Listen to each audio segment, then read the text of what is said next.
Hello, and welcome back to the Mead Gaming Podcast. I'm your host, Jay, and today I am joined by... John. And Joe. Hi guys, thank you very much for joining me yet again. Thank you. Looking forward to today's one. It's been a little while coming now. On to today's episode. After spending the last few episodes diving into our team's personal armies and stories behind them, we're now shifting gears to look at how you can turn those rich ideas into real forces for the battlefield. In this episode, we will explore how to build a strong narrative army that still functions well in gameplay, a force that looks, feels, and plays like it came straight out of the lore. So, obviously, the direct previous episode was a little bit of a tangent where we were talking about previews. But prior to that, obviously, we did our four sort of interview series. Diving into the minutiae of all of our ideas and plans. And some of the ideas of things we'd want to have written in or added in. And so I think, I was just going to say, after some opportunities around some games, I've definitely gone, there may be some changes I need to make with some ideas that I had. So we've also been playing games recently, which I think was mentioned in the previous episode. In fact, it was part of the episode. So again, some of the later videos, that's not quite true, but yep. But this time is weird, and we don't care about it. Well, Mead Gaming operates like the warp. Time is irrelevant. Yep. Just things happen when they happen, and you'll figure out the timeline at some point. There is a reason why we have the chaos colours in the background. So we're gonna use hopefully our plans and ideas and concepts to sort of help guide the list that we're going to make. But we will. So this is not going to be competitive in any way, but it is going to sort of try to build a list that does actually function and doesn't feel like it's not going to do anything during the game. Yeah, I think it's a fine line between like competitive and fun. Like you can build a list that is competitive. Like I feel like the key difference being is that a competitive list is it's not fun to play against unless you are also playing a competitive list. Whereas like a fun list is fun for you to play and for somebody to play against. Whereas I could build a really terrible list and it wouldn't be fun to play against if you could just steamroll the entire thing. Yes. Because there's no challenge. Yeah, that's basically what we're going to try and answer today. We're going to try and look at how we can build a list that kind of functions for both, or find that middle ground, really. And I was going to say, actually, just very briefly, with the whole the advent of like Horus Heresy, the what was it, Horus Heresy 3rd edition, as it was, or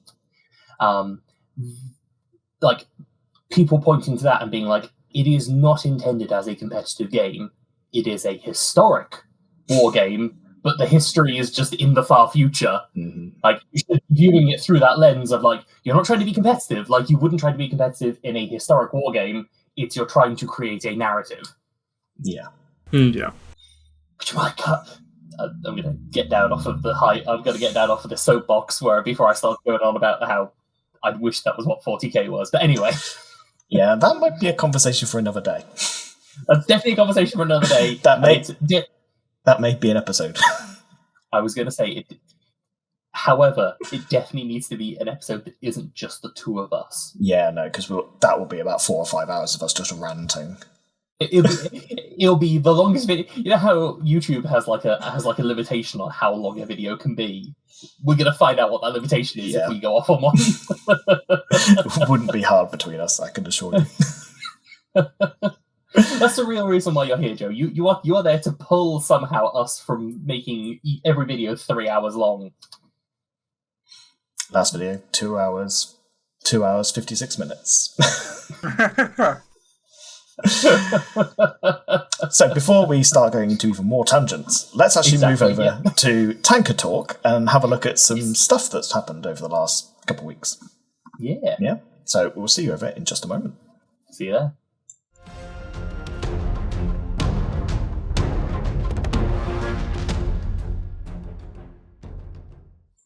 And welcome back. Here we are in the Tankard Talk display area of the Mead Hall. John with his comically undersized tankard. I need to reiterate, because I don't know when this episode comes out. Like, this is a normal-sized tankard. I'm just, unfortunately, like, this is normal-sized, I'm just abnormally sized. John is a giant. And yet I paint the tiniest little things. John is our resident Astartes. Yes. Yeah. Just need to get you the armor. Hey, there are plans afoot, but that's a whole other conversation. That'll be a whole load of Tankard Talks for a while. Oh, okay. Lovely. Speaking of Tankard Talking, then, shall we have a look at today's offering? Yeah, Sounds good. Let's have a look then. So, what have I got here? This is. I was going to say this would be our other host's opportunity to talk, but I think we know the answer on this one. What are these, Jamie? What have we got here? So these are some Night Raptors for Legion scale. So these are actually our first Legion-specific unit that we've introduced to Legions. So some nice little 3D printed models there, which I spent a little bit of time painting, because obviously Els doesn't really paint. So yeah, we've got a nice little 8 base unit there of jump pack guys with some custom rules, which has been written, and we've playtested a couple of times now. They seem okay so far. Yeah.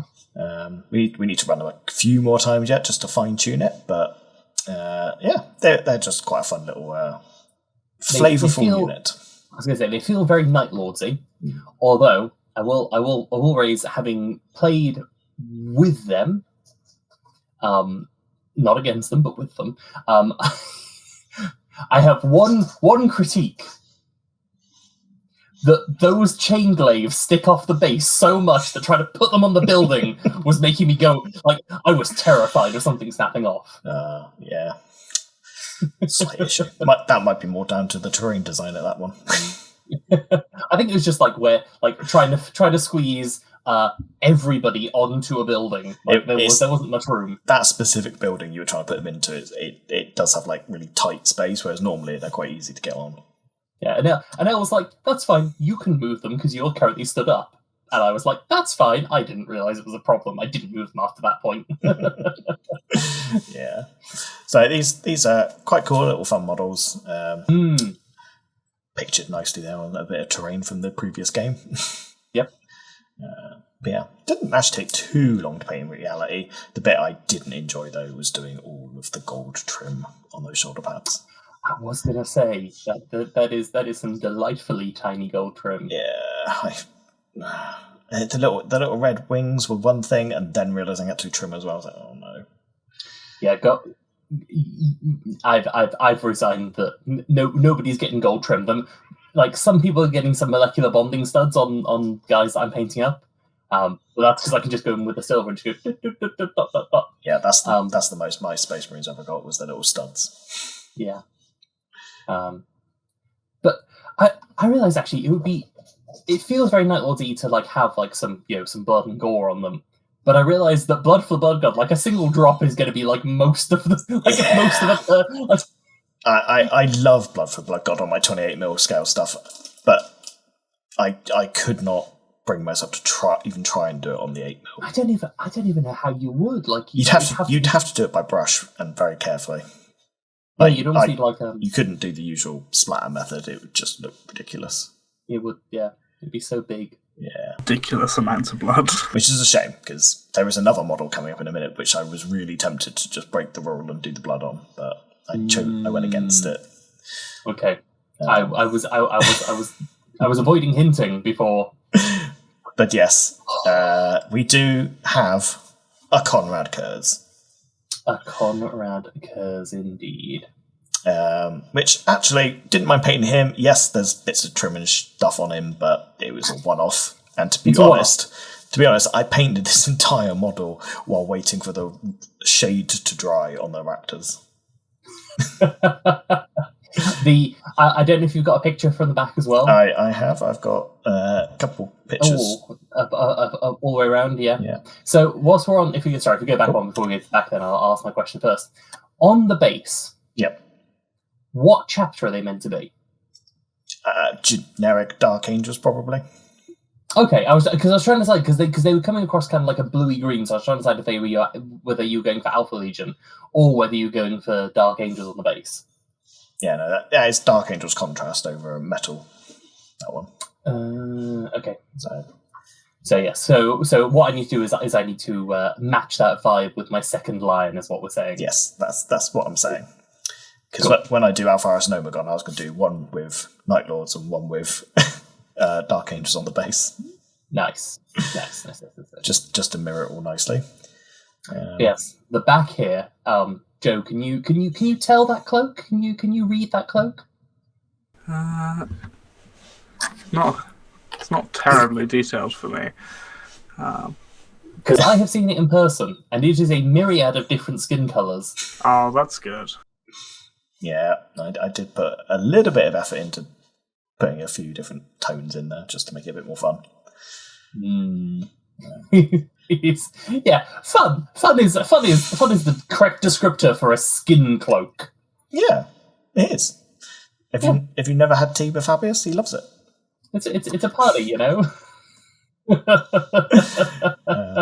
I do love the little icon the logo on the shoulder. Yeah, it's very cool. That came out really nicely as well. I did have to use a Games Workshop reference for that one. It's I also enjoy. I think it's probably easy to see at the back on the picture from the back.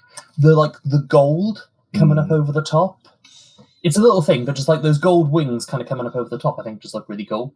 Yeah, it's very cool. I never even realised it was there until I got this model and I checked the Games Workshop's version. I was like, oh, it is there. Yeah, it's got like more gold than you'd think. Yeah, it's more ostentatious than I expected from Konrad. But it works and it looks cool. So yes, I've been working on finishing up El's current Night Lord's force. Mm-hmm. There's a few more things on the way, but not yet. No, and I mean, what is there looks very cool. I know that there are also potential plans for expanding that force or stealing stuff from another force to expand it. Yes, yeah. So I am heavily considering stripping all of my Alpha Legion tanks and repainting them as Night Lords to give to Els, because my Space Marines, as you see in my episode where I was interviewed, most of mine was built around the idea of being an air force, infantry strike force in planes, so the tanks didn't really fit. They just came in the box.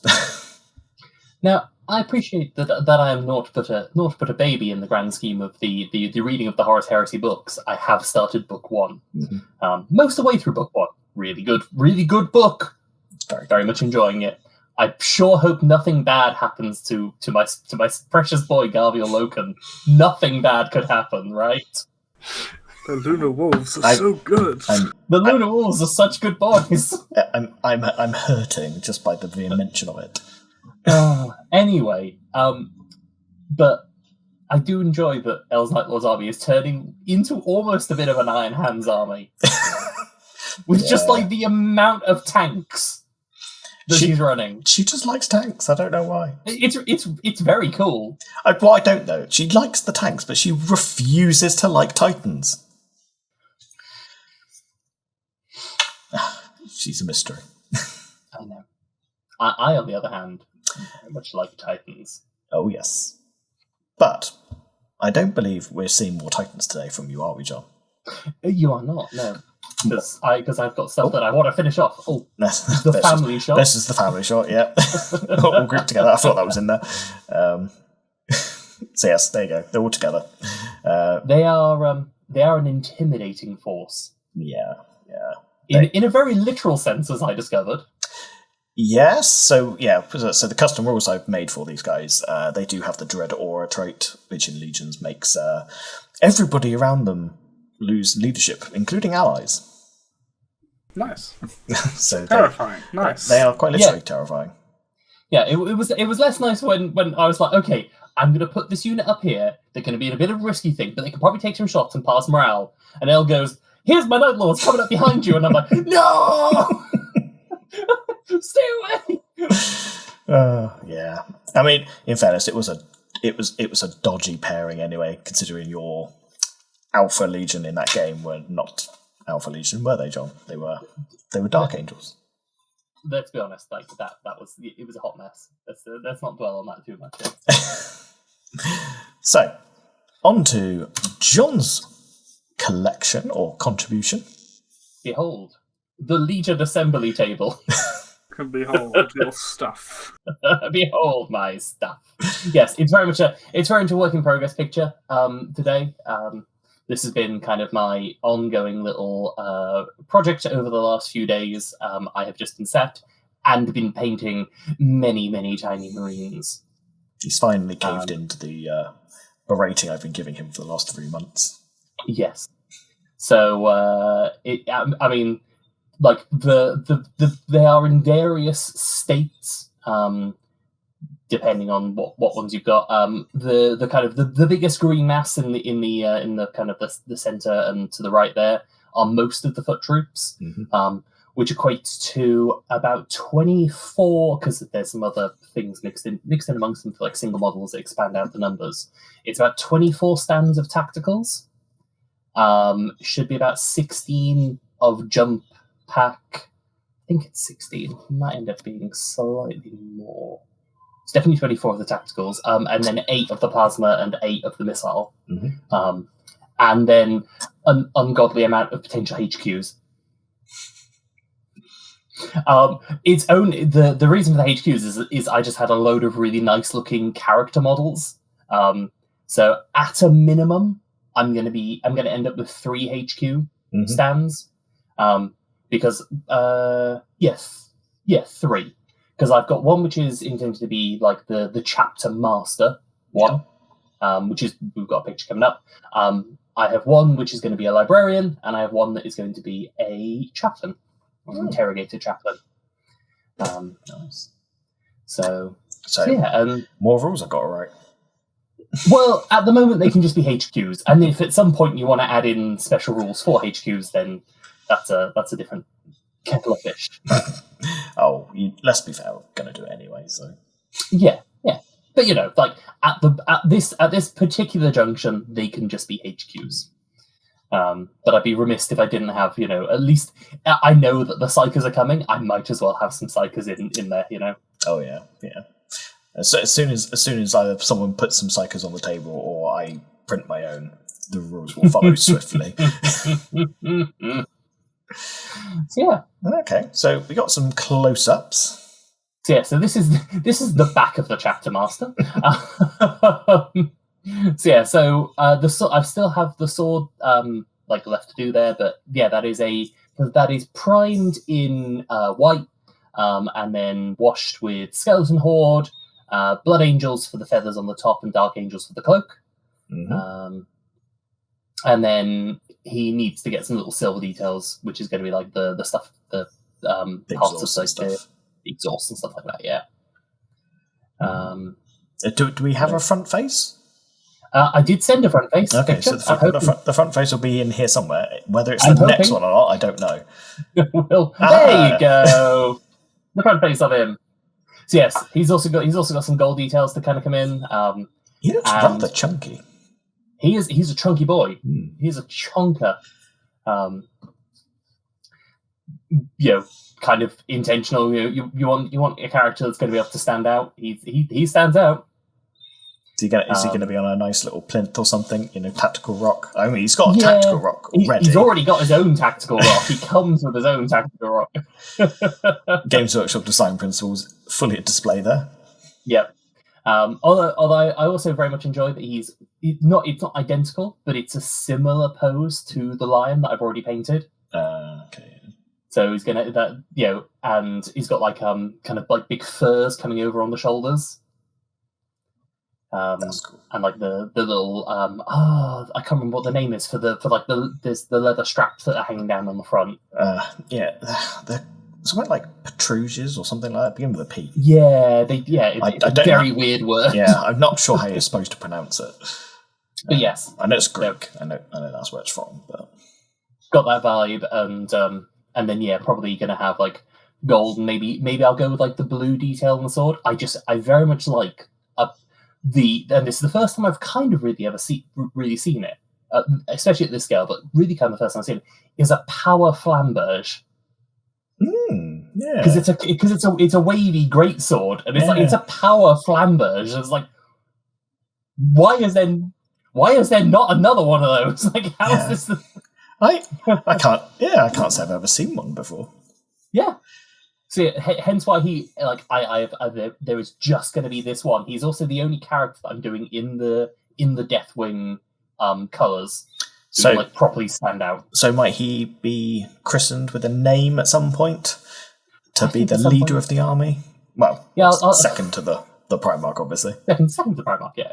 I'll have to sit there and go through list of names of angels because, find some of the ones that haven't been taken yet. Azrael, Ezekiel.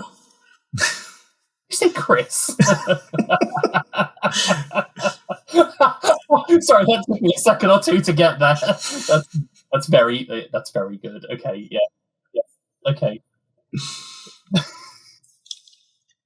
That's both terrible and amazing, Joe. I hate it. Thanks. Thank you. I hate how long it took me to get as well. That's actually the worst part of it. Oh dear. Shall we move on to the next one? Yeah, let's try. Let's try. Can you tell what it is?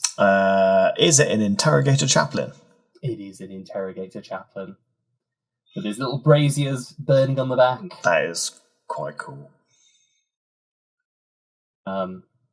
And yeah, like the obviously the pistol still needs like the little bit of kind of blue glow from the plasma, but yeah, and it does even have little leather gloves. Very nice little detail. So a little fun thing on this one as I was painting it. So I found that actually the contrast seems to be working quite well for kind of going through.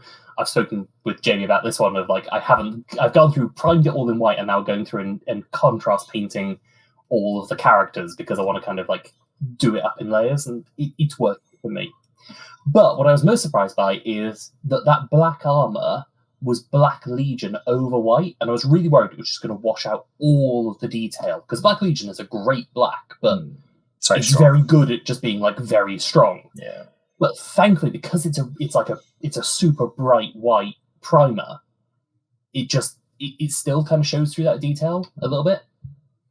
Yeah, you can definitely tell that there's some shading going on in the black, which is nice to get on a black. Yeah, because I didn't want to go for the Black Templar because that's more of like it's a really dark blue. Yeah, it's much more translucent than the Black Legion. I want something that was kind of like a stronger black to kind of make it really stand out in that chaplain armor. And he does technically, it hasn't come out hugely well, but that is like it is a skull face in there. Just my camera was not playing ball. I think the lighting setup was not working for it. Yeah. Okay. That's cool. I like that. Yeah. And then this is just a stand of the tacticals that have gone through many iterations. When you say many iterations, John? Oh, they've been 3 different colours at this stage. Yeah, haven't they just? Haven't they just? Do you want to regale us with which ones they've been through, just in case someone doesn't know? So they have been got to a reasonable stage of Iron Warrior colour scheme. A reasonable stage of Iron Warrior. They were then repainted into Word Bearers, which got up to the stage of being red with black shoulders and black bolters. And then they were repainted into what you see before you, which is actually finally a colour scheme that I actually very much gel with. I in particular, the little red bolters. I love a red bolter. Nearly swore there. I love a red bolter. And actually, so doing it with the contrasts now is kind of what's like set me on to kind of do it, because basically what I'll do is for like tacticals, it's white, then red for the bolter. It doesn't matter if it splashes over, because the Dark Angel's green is so dark, it actually just hides the red. Mm-hmm. Any bleed over of the red, and then the silver on there is just done with the AK interactive marker, the play marker pen. Mm. You literally just go through, and it's just like I go from the front, I do a dot of silver just over the barrel, basically just like kind of like squish it up and down, and that basically coats the front and of the bolter, and then bit on the magazine there, bit around the back of the vents, done. And I literally I've been sat looking after my mates' animals whilst they're away, and I was literally sat with them, had a pot of my missile ones, and was just sat there just with the silver now, and just go dot dot dot dot dot dot dot dot, put it back in the pot, dot dot dot dot, done, and just sail through the silvers, because the silver from that pen is so good. Yeah, I might have to look again at that. The metallics are really good. I picked up the red because I was hoping that it was going to be a strong red. It's a very light red. So what I had to do with these was, I did the red over them. It's a kind of very bright, not hugely saturated red, and then I went over it with Blood Angel's contrast, and that's what's got the red to where it is on those bolters. I was hoping I was going to get that red out of the pen, but you live and learn. I do have, though, from that set, a yellow to try, so I'm going to hope that is a nice, strong yellow from it. But I can highly recommend any of the metallics. The metallics from that set, or that line, really, really good. The whites are also pretty good. I used it for like touching up on any of the robes, if there was any bleed over onto the robes. When I was going through and doing them, just that you just do like a little dot, and then it goes on quite thick, but it's actually quite a watery one, so it dries quite nicely. Okay. And then you can just hit it with like another bit of contrast if you want to get that depth back into it. But yes, they're very close to being done, and now they just need to go on to bases. And yeah, for basing, all I'm literally going to do is I'm just going to cut them off. They're ones that were designed to sink into little holes, but what I'm going to do is just stick them on the top, and then just basically base everything around them, like everything between them with the PVA, and then sand it, and then that hopefully should look good. Yeah, it should work fine. I mean, I did. That's what I've done with something I have done in the past that was printed, but sorry, I'm just going to quickly go back to these. I actually put a little bit of texture on the individual little plates. Okay. Which did actually kind of hide them quite well there, look. So that's another option potentially you could look at doing. Yeah. I don't know how easy that will be. What I was also going to say is, whilst there are 5 on this stand, what I have actually got is I have got a sergeant for every squad of 5. Or I might do I'm going to do one is just that, and then basically make sure it's like for every 10 there is at least a sergeant. Yeah, that's pretty much how the GW kits are. You get, so for every 4 stands, you get 2 that are just Marines. You get a banner guy and a sergeant for the 20. Oh, cool. Yeah, so I've got my sergeants. They're proper hooded, like Dark Angels. So I was like, what is it with in current the 40k era? Like, what is the differentiation? Because obviously, like Ultramarines and those that are Codex compliant, it's a red helmet, indicates a sergeant. For Dark Angels, the answer was hoods, a bit more greebles. They're a bit more detailed. They don't really try and differentiate a sergeant. They have a sergeant, but it'll be like hood, feathers, maybe. Yeah. Cool. We should have to see them when they're all finished up. They hopefully should be finished up soon. They're very close to being done. It's just having to go through and do every single individual one before you even start to get them onto bases. Yeah, that is the only problem with the infantry. Yeah. But they are so useful to have, so... They're so useful to have. I do have a little bit of a horde now. I need to expand mine. So I think we got this last little model. Yeah. Which I have to say looks very nice. Like, at this scale, it looked really nice. A little Indomitor Terminator. Yeah, I genuinely Indomitor's like. pattern. That's a really nice little model. That stands up to the plastic GW ones. Yeah, it is.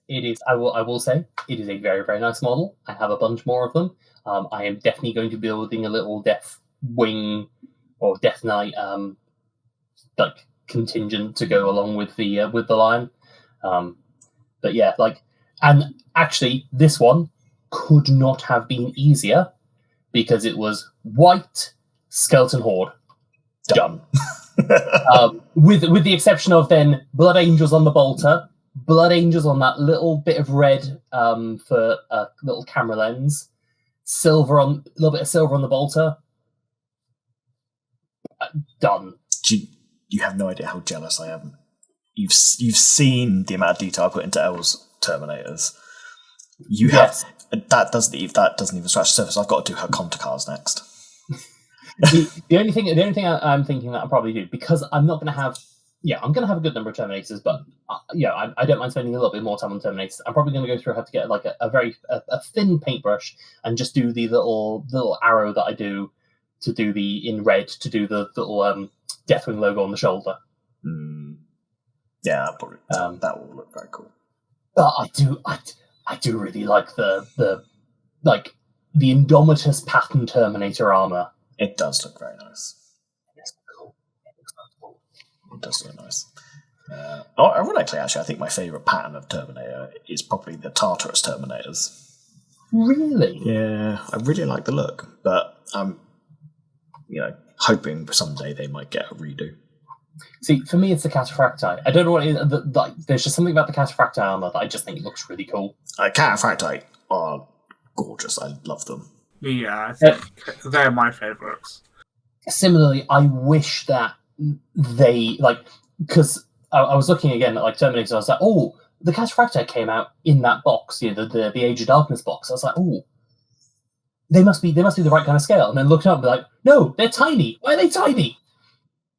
Yeah, I remember having that conversation with you, and you were shocked. I was like, how are they tiny? Why are they tiny? What happened? Why? Because they never updated them.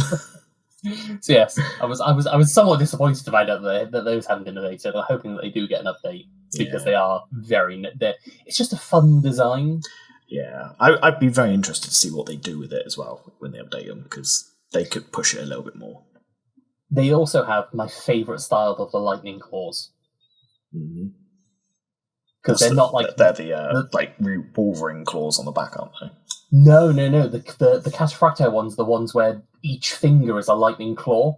Oh, is it? Okay.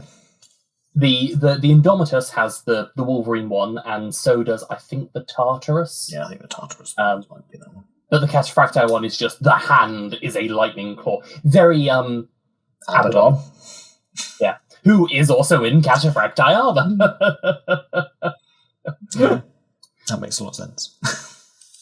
Yeah. Very nice, very cool. Well, I have to say, I'm very impressed. I very much look forward to seeing some of these on the table. I'm looking forward to getting some of them. I was really hoping for our game to get some of them done, which is why I've been marathon trying to get through them. But alas, just couldn't. I was like, I could throw some together, but they wouldn't be good. Well, we'll get a couple more practice games in, I think. So yeah, hopefully we'll see something very soon. Yeah, we had a good practice game. We've had two practice games now since the last recording. We have, and you've managed to somehow experience the swingiest two games I've ever seen. So, Joe, for reference, the very first game, we had complete all Titans removed from the board by turn 2. Oh, nice. For my first kind of game back into the system. Followed by, in the second game, there was a single Titan on the board, and it was removed in turn 1. After 7 basilisks shot it. Sorry, 7 basilisks hit it. 8 basilisks shot, 7 hit, and took out almost all of its void shields immediately. Yeah, that's rough. Yeah. That's a rough Yeah. one. Yeah. And then the Baneblade started. Yeah, well, when you suddenly drop all the Titan's Void Shells in one shot, you're like, yeah, I kind of need to commit now. Yeah. This is the chance. Yeah, the chance was there, it was taken, and it worked. But on the flip side of luck, Jamie punched a building to death, which was full of Marines. Full squad. Jamie, how many survived? Half. That's impressive. 4 sixes. 4 sixes. Yeah. And that literally cost me the entire game. So yeah. I've experienced both the soaring highs and crushing lows of this game's system. Yes, game 1 swung wildly in your favour, and game 2 wildly in my favour. Mostly based on dice rolls. There were some very good. Yeah, you were not having to play in spite of your dice on that game. No, not at all. My dice rolling was just on point that game. Sadly for you and Els. I did weep. I wept as I watched everything get slowly deleted off of the board. Yeah, I did consciously try not to kill anything that was new so that you could try it out, but it got to a point. You know what? I got to at least no. They didn't even hit anything in the end. I was like, I got to try out my Terminators. I didn't get to try out my not Terminators. My Leviathan Siege Dreadnoughts. The Dreadnoughts didn't quite make it. No, because they were foot slogging, and that was a mistake. Yes, which nicely brings us on to the main topic of today. Yes. So, shall we head over to discussion time, where we will discuss list building and the mistakes that have been made. I don't remember that tagline to it. I think, yes, it's absolutely. A new one. Right. See you in just a moment. See you there.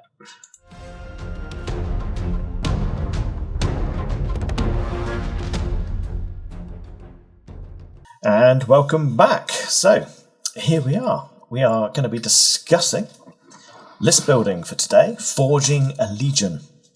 Not necessarily Space Marine Legion, but, a legion for Legions Imperialis.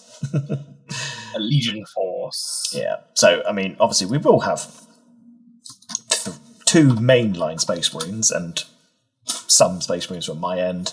We've got Dark Mechanicus, we've got Knights, we've got Titans. We're pretty much running everything the GW will actually support officially, which is quite nice. So we will be able to sort of touch on everything, hopefully, to a certain degree. Yeah. So, are you guys ready to discuss narrative list building? I think so, yeah. And obviously general list building as well. Yeah. So I think what we'll do first, before we get into the nitty-gritty of the stats and the figures and the list building as well, it might be a good idea to have a quick chat about, why we build for narrative rather than for gameplay, so to speak. Yeah.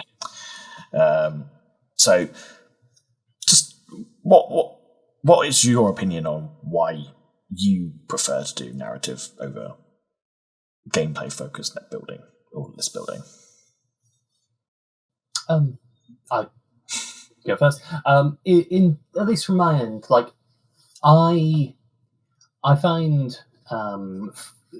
the idea of kind of list building from a more competitive side of it, like the most boring version of list building, because it very much like incentivizes, if you're going for a competitive element, you're going with, I don't want to play the things that are interesting, I want to play the things that are the best. And from a Legion's perspective, if we were to look at like units that appear in Legions or things that kind of appear in Legions, there are, and we have done some patch notes to tone them down, there are some very good Space Marine units. And the competitive version of that would just be that one unit, and you're kind of incentivized to only ever take that one unit. Yeah, so it's probably worth mentioning what that actual unit is, and that is obviously the missile launchers. Yeah. The Space Marine infantry missile launchers, like point per point, they hit harder than everything else pretty much in the game. Yeah. For the price of a Warlord Titan, I think you could probably take about was it going to be like 40, 50, 60 bases of missiles? Yeah. That can all, and you basically have 40 plus shots all hitting on 4, so 20 hits. That's all your void shield's gone, your armor's being hit. You're nuking a Titan. Yeah. With a bunch of infantry, which can hide. Yeah.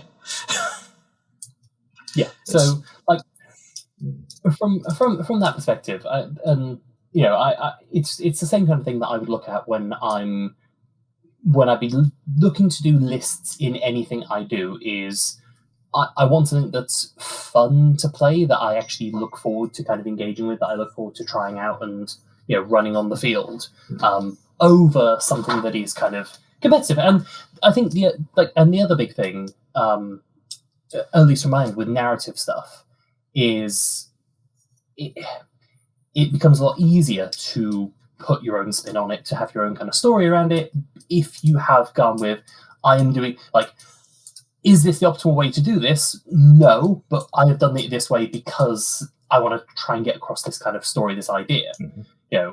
I go, it might not be the optimal way to have, I don't know, my Terminators in Land Raiders, for example. But I might have a narrative that I'm trying to do where, like, they don't have access to the ship. Mm-hmm. There's some kind of story that I'm trying to get across there, so they're being transported in this. They can't deep strike in the same way that they normally would be able to. So they have to get transported in this kind of manner. Mm-hmm. Stuff like that. That's at least from my end. It's more interesting. It's a limitation that you put on yourself as well, mm-hmm. And that let you be a bit more creative with it. Joe, thoughts? So for me, it's like I am both spectacularly lazy and spectacularly casual. I rock up and I have a good time whether I win or lose. I'm just there to play a game and hang out and everything.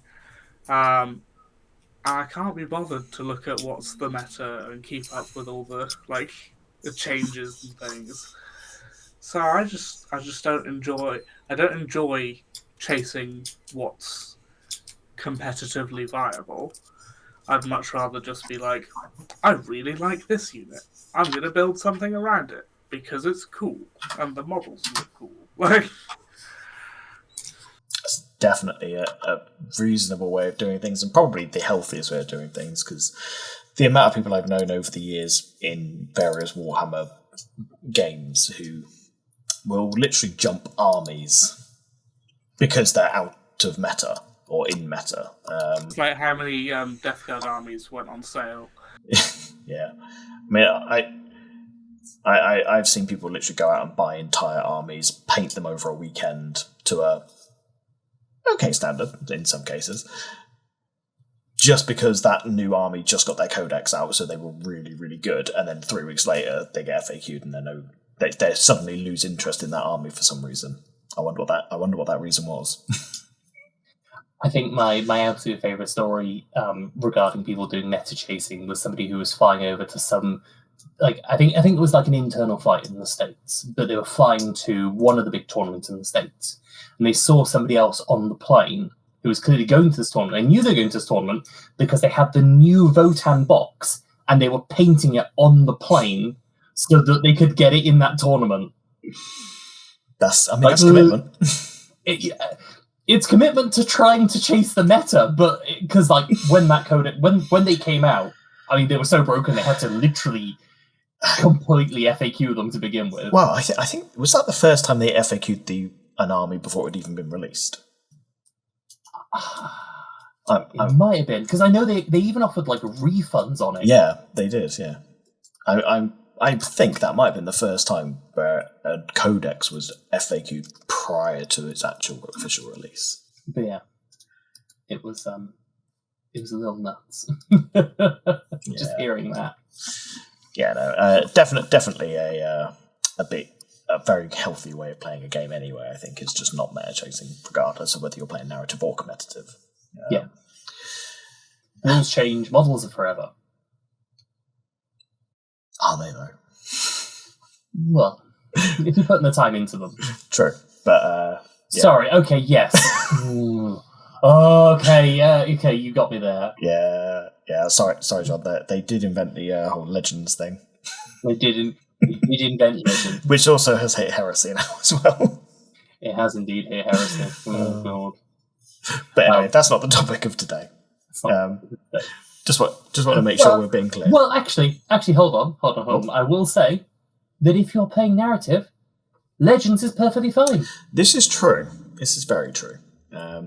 The only slight thing that we will probably have to mention here, and it will be relevant, is that there is a good chance that over time those Legend things will stop receiving rules for current editions of the game, whatever system that is. And that's when you then have to look at narrative from a rules writing perspective, and you may have to write rules for those units yourself. Yeah. But again, because it's narrative, you should be able to do that. And I would say you should be encouraged to do that.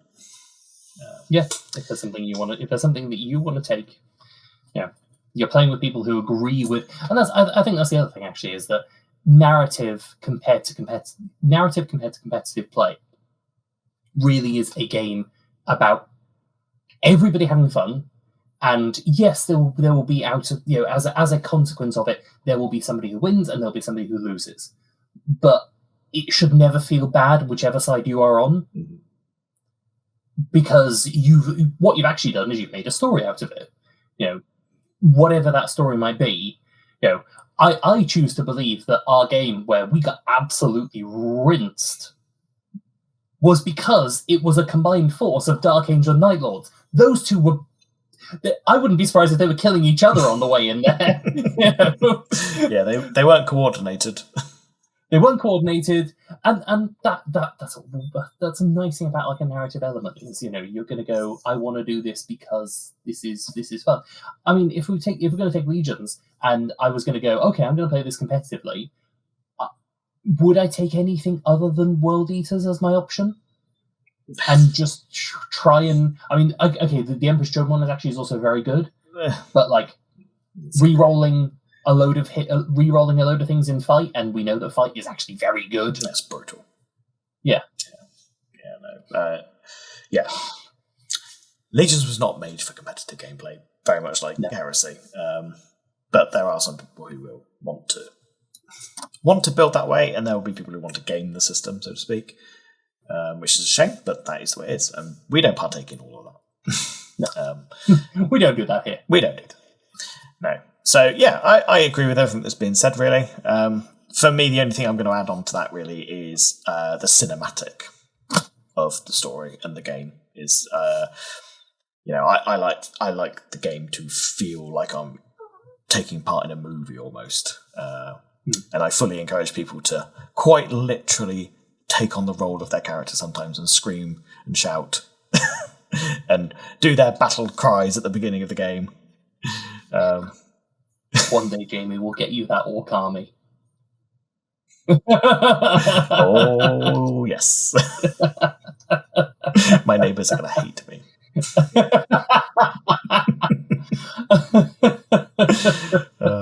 But yes, no. So I think that's part of the fun, really, is you can just kind of immerse yourself in the game. But that doesn't mean you can't be strategic and do your thing. But it's all about making something look epic and fun. Which is why I then spend so much time blowing up buildings in Legions, because it's just fun. And it's cool to change the board. And you've almost hit your building blow up limit on the current board. No, I have. Oh yeah, we have, haven't we? Yeah. Of the 16 buildings, I made 8 destructible versions of them, or destroyed versions. I actually used them all by the end of the last game. Yep. Yeah. So, yeah.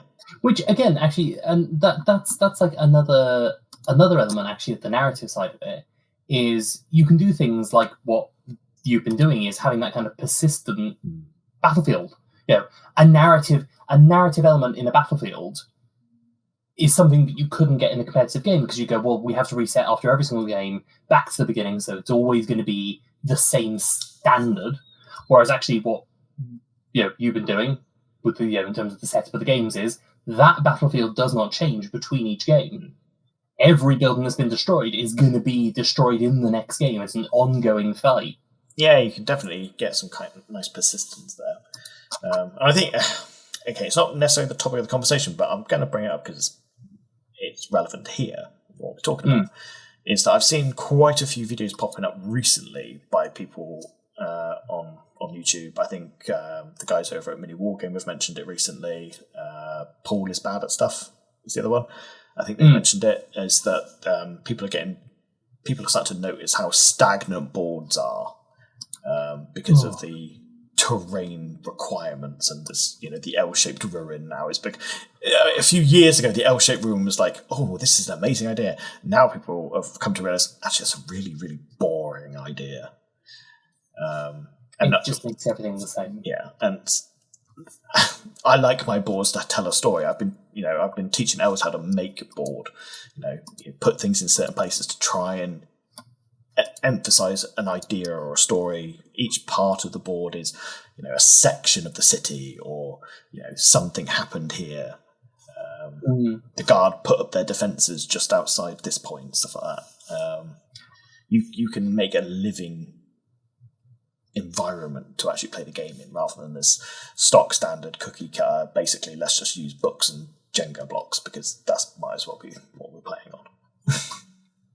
Not to do an old man yells at clouds moment here, but but playing some of Fourth Ed, and the fact that when a vehicle explodes, it leaves behind a crater that you can then use for cover for infantry. Genius. Oh, back and forth. Even if you wreck the vehicle stays on the board. If I remember right. Yeah.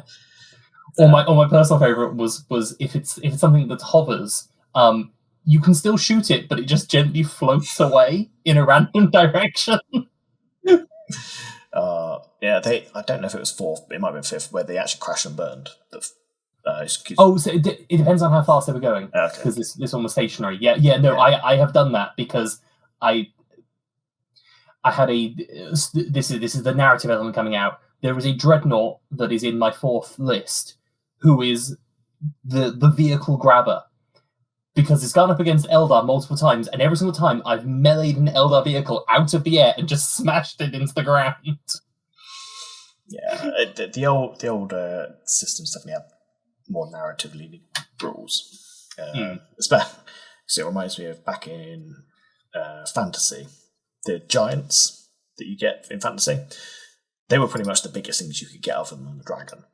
And when they died, you rolled a dice and a scatter dice to see which way they fell over as they died. That's cool. And you would literally, if you killed this giant, it might fall into your ranks and kill half your people. Or it might fall back onto the people that were using it and take them out as well. Yeah. It's like, it's stuff like that that's great fun. And you can do stuff like that. I mean, there was we did kind of a similar kind of thing when I think your Titan blew up in game 1, because I think rules is written, the explosion ignores the building, so there was a unit on the other side that technically was hit. But I was like, I don't know how I feel about the explosion killing a unit on the other side of a building. Surely that's going to block the explosion. But we did take it on the building. We did actually roll against the building instead, just to see if it did any damage. But yes, which is that's the kind of thing. It's the nice thing where it's a kind of system which does benefit from at least how we are eventually going to be playing it in a much more kind of like long-term sense, is having 3 people present, where you have 2 people who are controlling and 1 person who essentially sits as like a little bit of an adjudicator, third party, who isn't really invested on either side and goes, okay, if there is something that's going to be a rules dispute, now we've never had something that is a rules dispute, but you've got that kind of person who can step in and be like, okay, that's what would be a fun narrative, kind of come up with an idea around that and kind of control that element to it. Which, talking about other kind of channels, the Orcscast for their games night stuff, they always have Ben there as essentially who was the person who's like organising the games, running the games, but serves as a bit of a games master. sometimes they do like an AI system where he's the one that they're playing against. Sometimes he's just there and will be like, okay, this thing happens. I'm not on either side. This is just the most interesting thing that could happen at this moment in time. Yeah, it's definitely a fun way of doing things. And it's something I'd like to explore at some point, is doing exactly that, really. Yeah. Having that third party in there just to mess things up, maybe. Yeah. Because then you can do things like, there's this environmental effect that I'm just going to randomly pick where this happens, kind of thing. Oh, yeah. There's lots of fun things you could do with that. Dangerous flora and fauna, because it's 40k, and there's very much dangerous flora and fauna around. I mean, there's an entire army of fauna, technically. No, flora. There is. And flora, technically. Yeah, both sides of that do exist. Okay, cool. So that's why, more or less, we like to build our armies and our stories around narrative. So the way we like to do it is cinematic, it's fun, and it stops any meta chasing. Yes. Or encourages it less, I suppose. Yeah. So, moving on to the next stage then. We're going to talk about starting to build a list. Okay? So, first things first, in order to start a list for narrative, we kind of need to establish what the core theme or the identity of your army is. So if you look at the factions that I've built, I've very much got a theme pretty much going through most of my stuff. So my Alpha Legion, for example, a nice and easy one, they are quite literally designed around being a special forces infantry airdrop force. They ride around in Thunderhawks, Storm Eagles, Stormbirds. Come in, drop strike, grab their objectives, disappear. Okay, so that's the theme. They're an aerial infantry force. So you can apply a similar kind of ideology to anything. You don't have to be rigid either. I mean, obviously, I've got essentially 4 armies in my sort of faction, so to speak. So each one of them kind of has their own kind of theme, and they all kind of intermix. But so for you, John, you've got primarily the Dark Angels. Yep. At the moment. So you might have a couple of themes rather than just a singular theme. So obviously the main theme probably is very much the Dark Angels concept of, big burly Space Marine knights in doing their knightish things. Yeah, and I think another big part of what I want to kind of get across, and something that I do need to do some more reading around, just to kind of cement the ideas, is this idea of the kind of the different wings in particular. Yeah. That is something that I definitely want to make sure that I have represented. Is ideally all of them, but I know that there isn't really as much of the other kind of wings, but at least the big 3 being kind of repped on the table. So I want to make sure that if you look at the army, I don't think there'll be a state where I will be able to have each of them represented, if that makes sense, in equal numbers. It's not going to be a state where I can go, okay, I'm going to have the same number of green as white, as death, as raven, but I can still have that kind of mix of force kind of going on. Yeah, you can build your theme for a list around one of those wings as your core force. Yeah. So you can go into a game saying, right, the Deathwing is heading this army, so the Deathwing are going to be the core, and I will build around that. Yeah, absolutely. What about Dark Mech and stuff like that, Joe? Have you got any insight into how we could theme that one? Yeah, I mean, I'm doing very much sort of it's going to be very sort of mechanized infantry heavy, very sort of the focus on the walkers and things like that. Sort of more of they sort of push a supply line of things out rather than going out themselves in a way. And then you never know, there might be some demons arriving at some point. Okay, so there are sort of broader concepts of what armies are, but then we've also got the individual narrative of the game, so the specific theme of this list for the specific game. So obviously we are going to be using sort of custom missions that kind of have this asymmetric design for the most part. Some of them might be more symmetric, but generally they are going to be asymmetric, attacker, defender. And sometimes this is kind of backpedaling a little bit into the enjoyment of narrative, is you can instead of rocking up to a game and randomly selecting a mission, you can actually decide with your opponent, right, we're going to play this mission. Or if you're playing a campaign, you know what mission you're coming into, so you can build your list tailored to the mission. Yeah. So, for example, going to reference our previous video, John, what if we were playing a siege game? That would completely change the units I'd want to bring. Oh, absolutely. Yeah. Especially if I was the attacker or the defender. If I'm the attacker, I really want to bring those siege weapons. So I'm looking. Yeah. If I'm bringing a Titan, I'm thinking, I want to bring an iconoclast siege war master. Yeah. With the big melee drills and stuff like that. Whereas like yeah, go on. I was going to say, whereas like your defender is going to be you knowing that and kind of going into that, you can go, I can bring those stationary guns I wouldn't normally bring because I want something that can move around. But if I know I'm going to be defending, I'm going to be holding this kind of objective, I can actually run some stuff that isn't going to move. Yeah. So you'd be looking at your artillery units and defense weapon platforms. You put your mortars on the walls. Put the mortars on the walls. I mean, I'd still probably put mortars behind the walls. Yeah, that's kind of the advantage of a mortar, is it can fire over a wall. Why not both? I suppose. Joe, if you want to defend the building that way, that's fine. Might not be tactically prudent, but if that's what you want to do, that's narrative. So you can tailor your lists as well, and I think this is different to when. So some people refer to tailoring lists, obviously, against a specific army or opponent. We're talking about tailoring to the game, not to your opponent. And obviously, in this context, you're both tailoring your list to the mission, so you both go into it knowing what you're doing. Yeah. So hopefully, it theoretically balances itself out.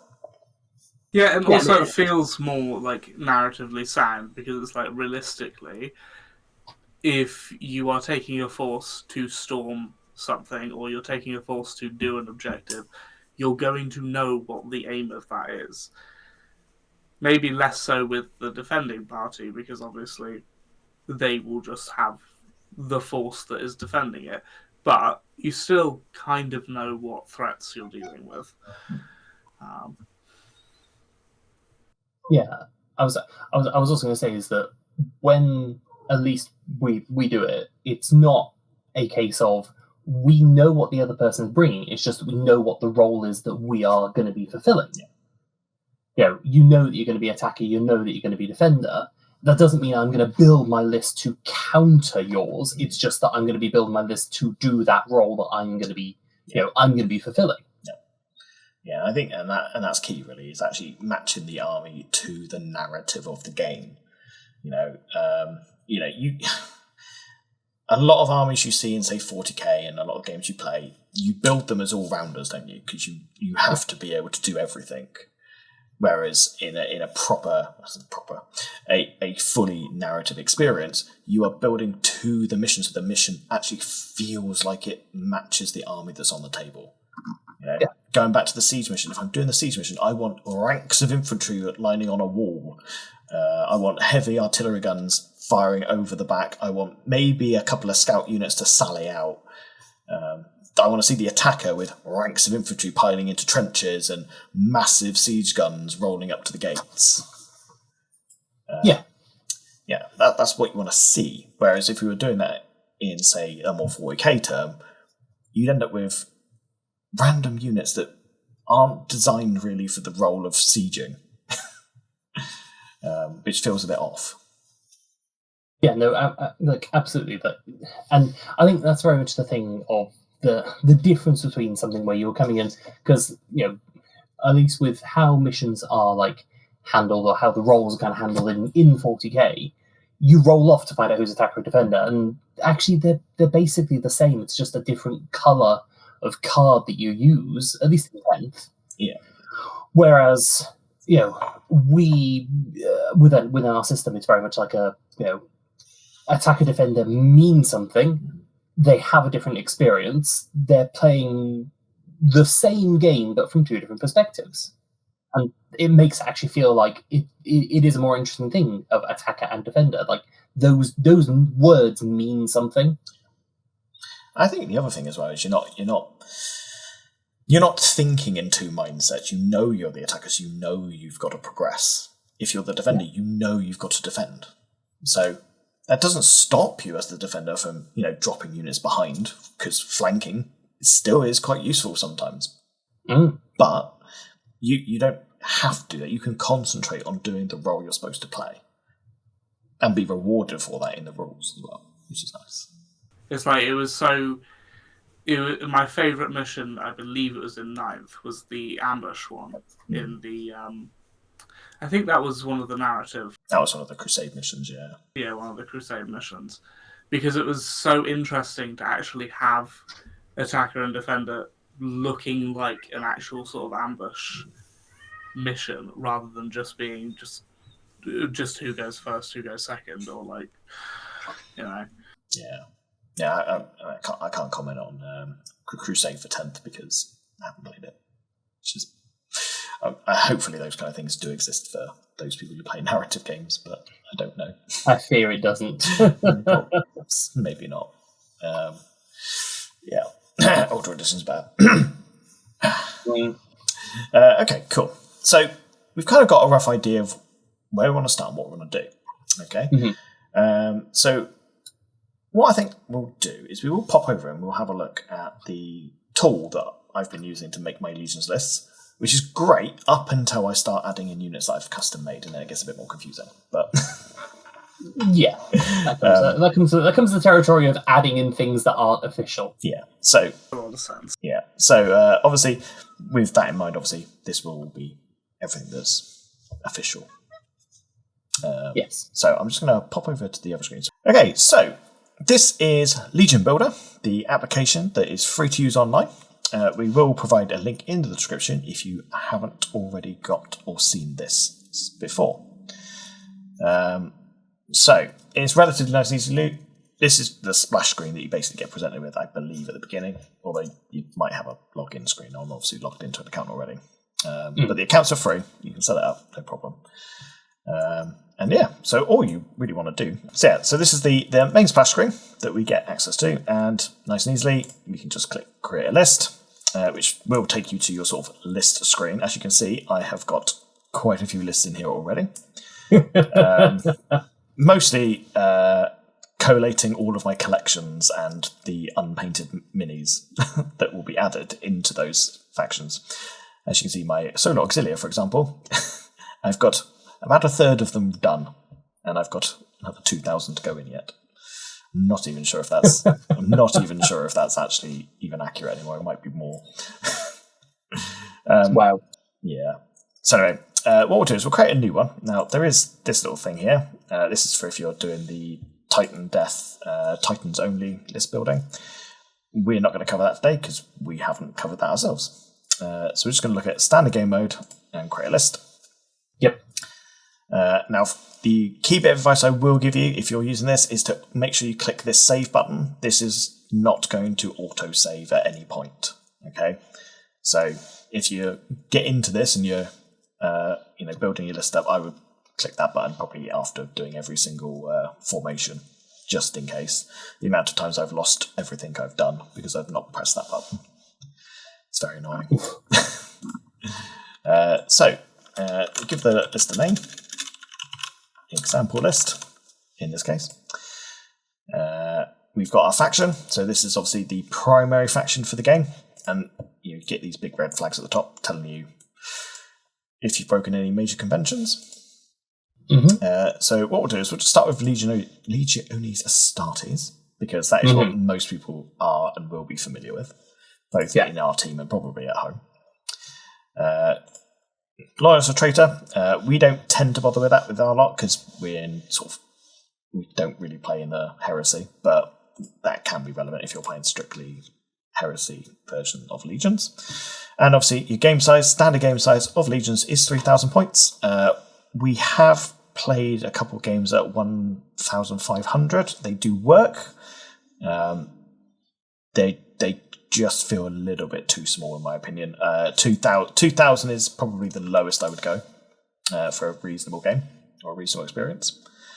But 3,000 does feel quite nice. And once you're up together with the rules as well, the games do tend to fit in the sort of 3-hour, 4-hour mark. So that's pretty standard for, say, 40Ks, 2,000 point games. Usually. Depends on how swift you are with the rules. Okay. And these bits here just obviously tallying up your formation count, points totals, and this is important when we're talking about adding allies into armies. Now, again, we don't tend to worry too much about this because we're sort of... So the allies point limit is kind of there for... to restrict some list building, I would imagine, for sort of balancing potentially in the rules. We tend to ignore it because, again, we tend to build narratively, so we don't tend to worry too much about the armies kind of breaking these limits. Yeah. So, strictly speaking, your main faction, which is what we've selected here, should always be at least 70% of the points total. Which in a standard game gives you, I think, something like, was it 900 points maybe, or less than that? Which really limits the idea of, like, if you're going to take a Titan along with... It does limit... It limits a lot of your potential for allies. You can't even bring 3 Warhounds, because 3 Warhounds are 960 points. Yeah. So, it's a pain. So we don't tend to worry too much about that. But if that's something you want to stick to, then this system does tell you up the top there whether your list is meeting those requirements. But again, if you're playing narrative and your play group is fine with it, I would say you can pretty much ignore that. Yeah. I haven't. We've been ignoring it since day one, really, and we've never felt that any army's been particularly overpowered. If anything, if you take too many Titans in the list, is underpowered. It makes objective control interesting. Yes, very interesting. Definitely. So I don't think it's that bad, in all fairness. Okay, so in order to actually add a formation, you can select your faction here, which we're sticking with the starties, and you can actually select from a list of the available detachments currently available. Right, so once you've selected your formation, you can obviously click your add formation button and you get your nice little block of options here. Okay. Now, we will just go through very briefly how this works, but it should be relatively simple. Okay, so you get your compulsory section. These are the slots that need to be filled in order to form this formation. Okay, and every time you click on one of these, you get a drop down, which I'm aware you can't see, of the available units that can fill these slots. So in most of them, you'll only have a handful of options. Some of them, you'll have quite a few. Just depends on the army. So we're just going to quickly run in and grab a couple. Some of them are pre-populated. So in this detachment, so the Legion Demi Company, you have to take 2 detachments of at least 4 tactical bases. So those have been pre-filled. You have to take those. Okay. And then the upgrades option, which you can click on, gives you all the various options you can add to that unit to make them whatever configuration you'd like. And obviously, if you overdo it as well, you do get a nice big error message, so it keeps track of things for you. Nice. Okay. So, maybe it's okay to put questions towards the end, but from a building perspective, I think from at least the games that I played, it's been mostly focused around like doing taking those kind of tactical detachments, at least specifically those tactical detachments, as just tacticals, and then keeping kind of everything else separate. Is there any advantage to like adding in for example, some Terminators or some Assault Marines, or does like mixing those units prove to be more of a problem? Yeah. It's a bit of a case by case. With this Space Marines, it tends to be preferable to run those special units as their own detachments because it's easier to sort of manage what they do. Especially as the roles they serve are slightly different. I would imagine. So with Space Marines, the only ones that I would potentially put into a Legion tactical detachment would be plasmas because they kind of fit the same role. They're anti-infantry. Okay.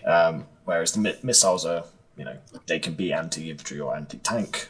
Terminators and Assault Marines are better combatants compared to the Tank Marines, so they kind of have different roles.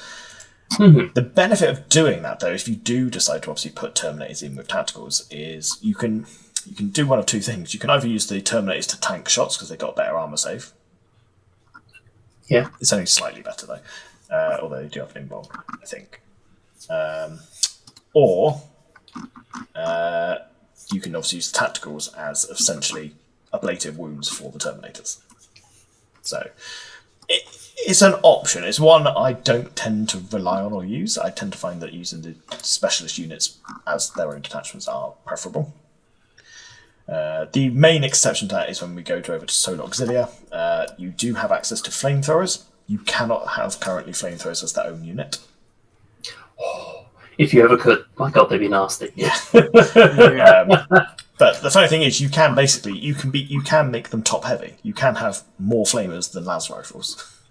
But yes, for some reason, that's the only unit I found that you can't actually split off. Okay. So in Solar Auxilia, especially when you buy the infantry boxes, you get flamers, so you just will put them in with the infantry to make up numbers. But other than that, generally speaking, I would say, separate them out. Okay. So that's in terms of just how to use the system, basically, and obviously, hopefully, this is kind of self-explanatory. You get your optional slots, so you can fill these out with whatever is available in these slots. If you're running what's called dedicated transports, this is where you select the number of transports that are going to be in the formation. It is worth noting that in terms of actually playing the game, you are supposed to have the transports allocated to units if they're dedicated. But obviously you do have transport slots here, which are, generally speaking, free anyway to use. They're free slots, so you might as well use them rather than using them as dedicated, because the way the rules are dedicated, I tend to find having them not dedicated is better. Choice slots, where basically you can only pick one of usually of a certain choice. Okay, right. Okay, so in this formation in the Demi Company, you can have all of these. Compulsory slots have to be in there. Optional slots, you can have any or all of them. Choice slots, you can have one of any of these. Okay. Gotcha.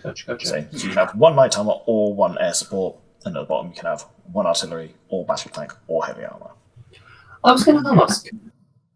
There's no artillery. Currently, there's not. In a few weeks, there will be. Oh, are they the Whirlwinds and the what's the other one? Scorpius? Might be Scorpius, yeah. So Space Marines are getting them. You will notice at various points that there are some slots available in certain formations that do not have models. And although some of the Space Marines have now been filled, there are still slots that are actually missing for certain armies. Okay, so bear with the release cycle for Legions, or make your own rules for the units you want that are missing. Either works. Okay. The only other real thing to note when using the Legion Builder, I think, really is these little yellow circles.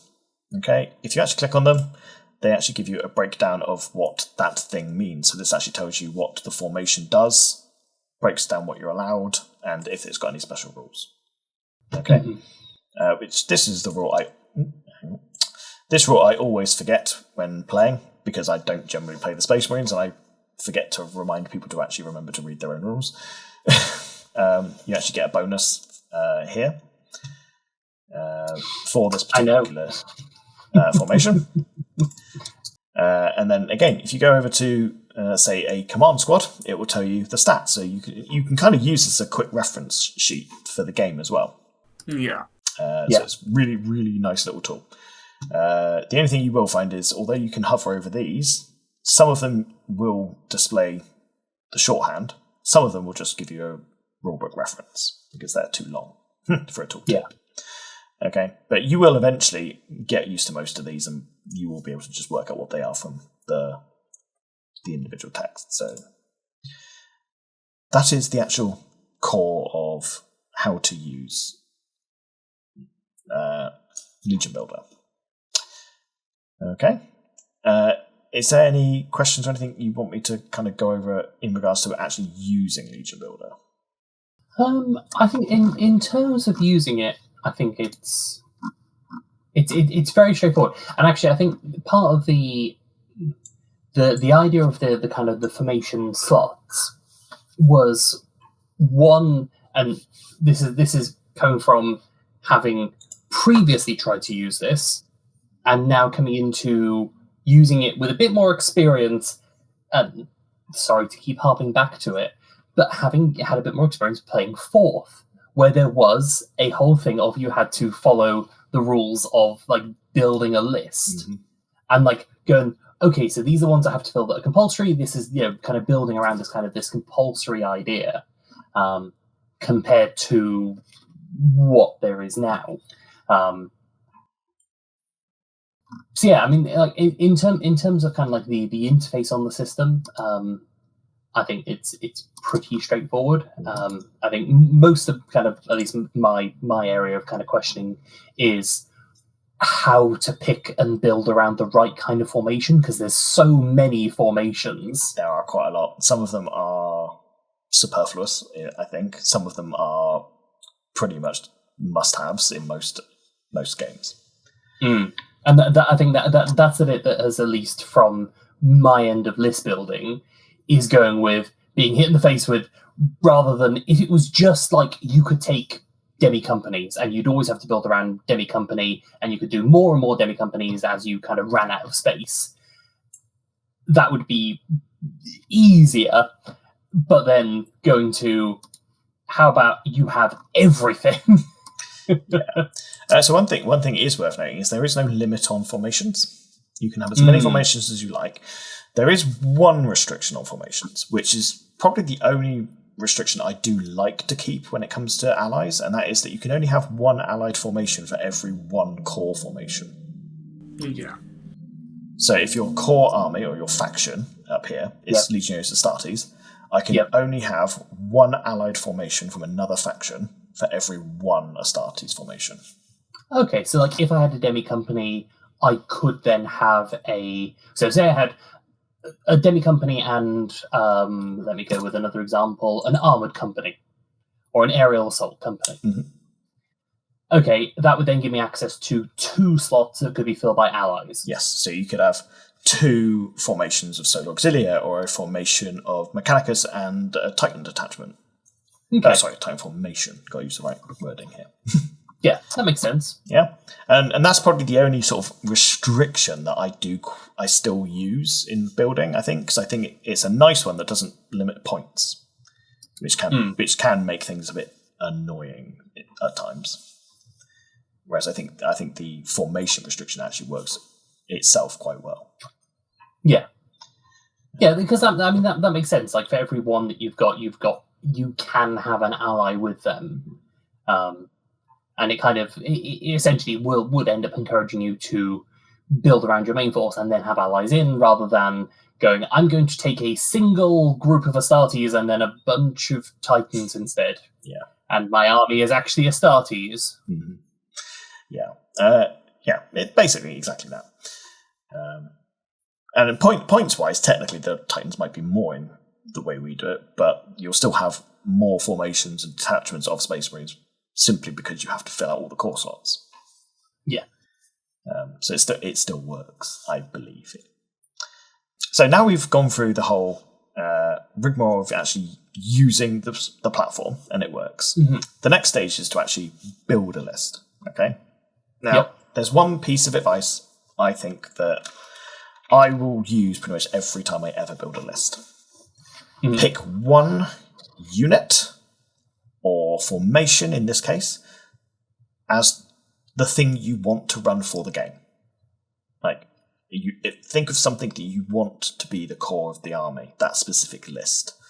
So if I know, for example, I want to use my War Master Battle Titan, that goes in the list straight away. Doesn't matter about what the rest of the list is, because that is the thing that I am calling as my linchpin of the army. That is the core, and I will build around it to make the list work. So pick a thing, basically. Whether that's a formation of, airdrop troops, or drop pod assault formation, or Dark Mechanicus Legion of bug crawlers. If that's the thing you want to run that game, just put that in the list straight away. Don't worry about anything else. Put it in the list, see how many points it costs, and then build the rest of your army around the thing that you enjoyed, or you want to enjoy that game. Sometimes there might be a couple of things you want to do. Sometimes you just kind of got to pick. It depends. But as a general rule, most of us don't paint that fast. So usually we've got a nice new tool we want to try out. So that nice new toy you've painted up, put that in your list straight away and build around it. Yeah. Okay? That's basically my absolute thing you should always do first thing.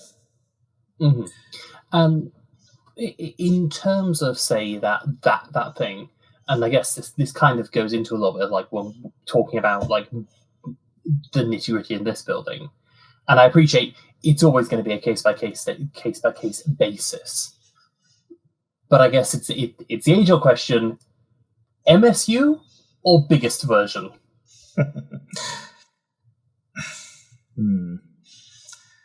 Yeah, that is a very difficult question to answer. Because there are two sides to it. Essentially, it all comes down to activation economy in Legions. If you run larger units, you have less activations, which means you're more likely to activate the unit you want to quicker, and therefore get all your shots off quicker. Problem is sometimes that then also forces you to make moves in the movement phase before you know where the enemy's going to be. So generally, larger units gives you a slight advantage in the shooting or the combat element of the game, because you get to fire all your stuff quicker, in theory. But having smaller units means you've got more units to activate during the move phase, so you can position better than your opponent, because they've obviously activated all their moves in half the time. You've now got the other half of your army to move and out-position those guns. So it literally comes down to that, really. Smaller units, better movement. Bigger units, more opportunity to fire your guns effectively. So it really depends on what you're running. Partly depends on what you're running. Partly depends on, maybe you play against someone who particularly likes big, hoardy units, so you kind of know that they're going to do a certain kind of play style, and you want to play around that maybe, or you're doing a certain mission that encourages certain things. I mean, it kind of almost works perfectly from this idea of, okay, so having lots of small units makes them very nimble, makes them very agile. They can move about the board a lot quicker. They're not going to be as punchy because they're smaller units. Your big units are going to be more punchy because they're bigger units, but they're going to be slower. They're going to be less mobile because there's more of them to mobilize. It does kind of balance itself out in a way. Yeah. The other thing to also note as well, actually, is that in terms of shooting as well, the smaller units, most units in the game can only target one thing. So lots of small units means that those big blobs can only target one thing at a time. But you're only getting chip damage back at the same time. So again, it still kind of works itself out.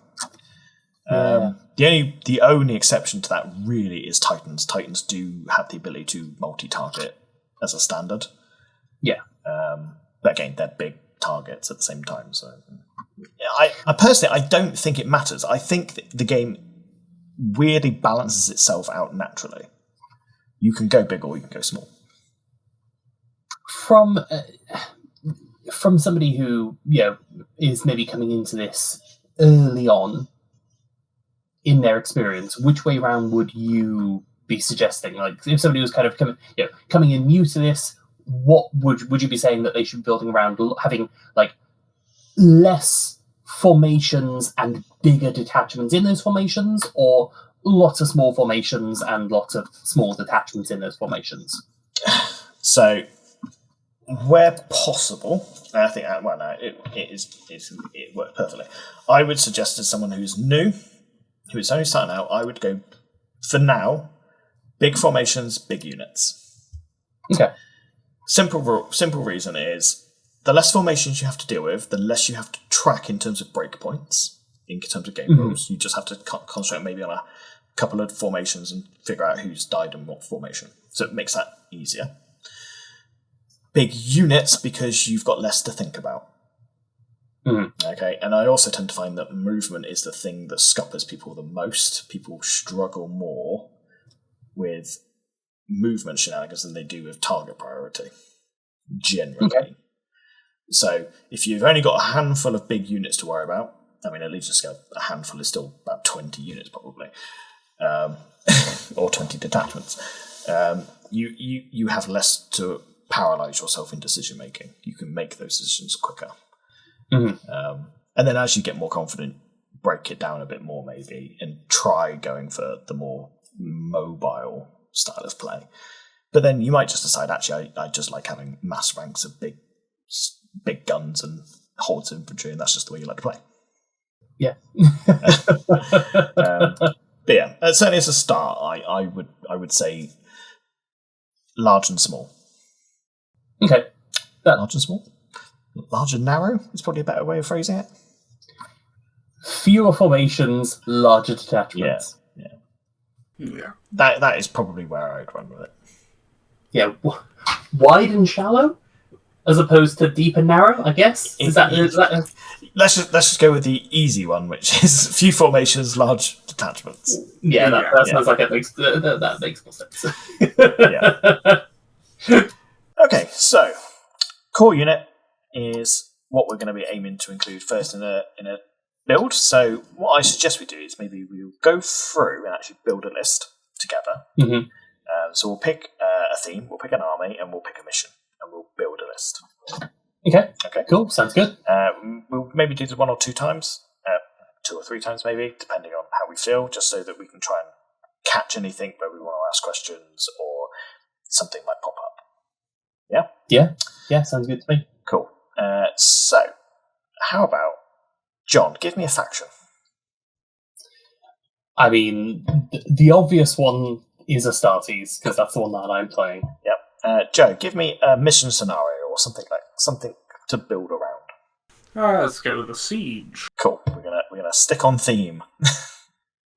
Pick the easy ones to start with, boys. Well done. At least you know what the questions will be next time, so you've got time to prepare. Yep. Okay. So now I would like you each to give me, and we'll do this. We'll do 2, just because I've got 2 of you here. I want you to give me 2 units, 1 each, that you want to include in this army, and we'll build around that. Okay. So, Joe, give me a unit that you'd like in the army. War Master Titan. The War Master Titan. Okay, cool. So we're going to start our list off. We're going to stay as Legionis Astartes as our faction, but we're going to grab ourselves a Collegia Titanica detachment, and in this case, we're going for something called a Pagatus Heavy Maniple. That is the formation that allows you to access the War Master. You can also access it through strategic assets, which I'll go through separately, but for now, we'll just go with the aforementioned Pagatus Heavy Maniple. We'll add that into the formation. That gets added in underneath the current detachment that we have. You can shift these around as well with these little buttons. You can actually move them up and down the list. And for gameplay, if you're using this as like a reference as well, you can collapse these as well, which makes it nice and easy to navigate. Okay, so we have an empty compulsory slot, which we must fill, which must be a War Master of some variety. You have the standard Heavy War Master and the Iconoclast. I own a Heavy War Master Battle Titan, so I'm assuming that's what Joe was aiming for. But yep. We could potentially, if we were playing a siege game, go for the iconoclast and presume we're the attacker. That's actually probably a good point, actually. We could be the attackers or the defenders. Let's go attacker. Let's go the attacker. Okay, so what we'll do then, I think we'll go for the iconoclast, because that's got kind of like the siege drill arm and stuff like that. So we'll kind of picture this, or we'll pitch this list as the War Master is our battering ram for the army. So we're going to use this to hurtle up the centre of the board to smash through a big hive city wall or gate. Cool. Okay, so we've got one model, or one unit. We're going to delete that first one. Okay, so we've got that unit. So we've already used 750 points. Okay, and that's an allied detachment. So we must have a primary detachment. Yep. A primary formation. So, John, hopefully you're going to give me an Astartes unit that you'd like to see in this list. Yes, the Astartes unit I would like to see in this list is a Thunderhawk gunship. Thunderhawk gunship. Okay, so we have a couple of options when it comes to Thunderhawks, because they're a flyer. So we can. There are a couple of Astartes formations that allow us access to flyers. I need to just double check on here whether they come under transport as well. They come under if it's the aerial assault. If it's the aerial assault one, they come under dedicated. They can come under dedicated. Yes, they don't have to. Yes. So in this case, so we could run. So we could start off with a Legion Demi Company and chuck Thunderhawk into an air support slot if we wanted to. So we could do that. Or we could go in for a aerial assault detachment formation. Now, it's also worth noting as well, which we didn't go over before, if you make a mistake when you load one of these up, you don't have to delete it. You can just click on this and reassign, which you obviously can't see on your screen or visually, but you can click on this drop down. It gives you a whole list of every formation you can use. So you can actually just hot swap into a different one. Yeah. Problem is, if you do hot swap into a different one, it does reset the entire thing anyway, so it's almost no different to deleting it and re-adding it. But just in case, it's well worth mentioning. Okay, so we know we're going to bring a Thunderhawk, and we know we're bringing a big Super Heavy. I'm going to put the Super Heavy at the bottom of our list, because I don't know why, I just think when I read my lists, I like to have all of my Titans at the bottom, so I know where to go quickly. So I always have Titan formations at the bottom. That's just my personal thing. You can do whatever you want. Okay? So, for simplicity's sake, I'm going to say that we're going to stick with a Demi Company for now. And put our Thunderhawk in there. Okay? Yep. So, we're going to chuck our Thunderhawk gunship inside of here. Okay? You can check upgrades, and you can upgrade it with more Thunderhawks if you want to. Okay? But for now, we've got the one, because that's what we've asked for. We've got one. Unless, John, you're envisioning more than one. I mean, I was potentially envisioning the idea of the Titan. I mean, the Titan attacks the wall, but then maybe the Marines kind of fly over was the okay.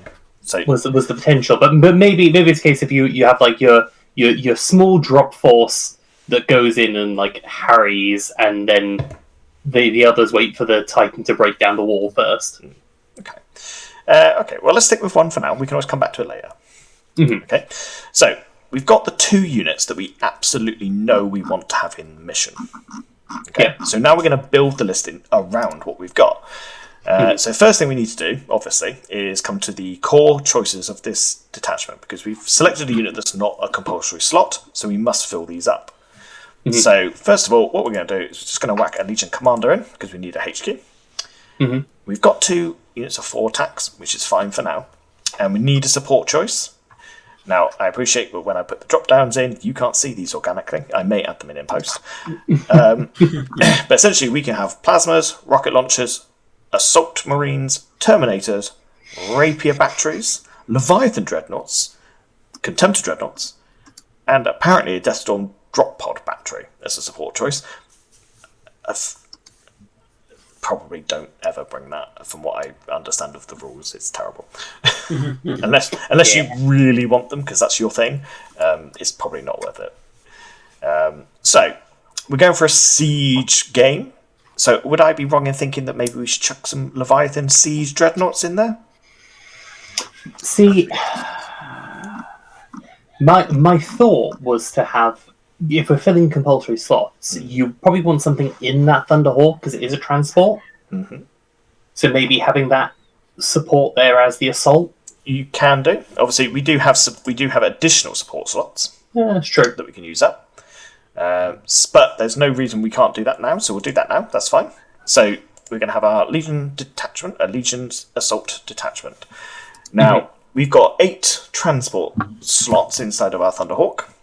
Mm-hmm. And we also know, should know, that the Thunderhawk allows you to take up to 8 legionary assault models. Even though they've got the jump pack, therefore bulky, the Thunderhawk allows you to take bulky or jump pack models as single models rather than 2. So we can actually run 8 of them, so I think it's probably a good idea that we probably fill out that Thunderhawk with a full force of Assault Marines. Makes sense. Okay. So, we've now got a Thunderhawk packed with Assault Marines that can fly in, jump out, and still maintain its flyer keyword. So that's quite handy. And we've also got a massive brick of a Titan. Okay, and obviously we've got some commanders and some tacticals. Okay, so at the moment we're just over 1,000 points. We've still got 2,000 points to play with here. We've got quite a bit to play with. So we need to kind of now think about what we're going to do in terms of the game. Okay, so first thing to do really is identify what we have. So to use a problem-solving analogy, as with anything, we need to determine what resources we have. Okay, so in terms of what resource we have a Thunderhawk gunship with jump troops. So the jump troops give us a little bit of melee punch, and the Thunderhawk gives us high mobility.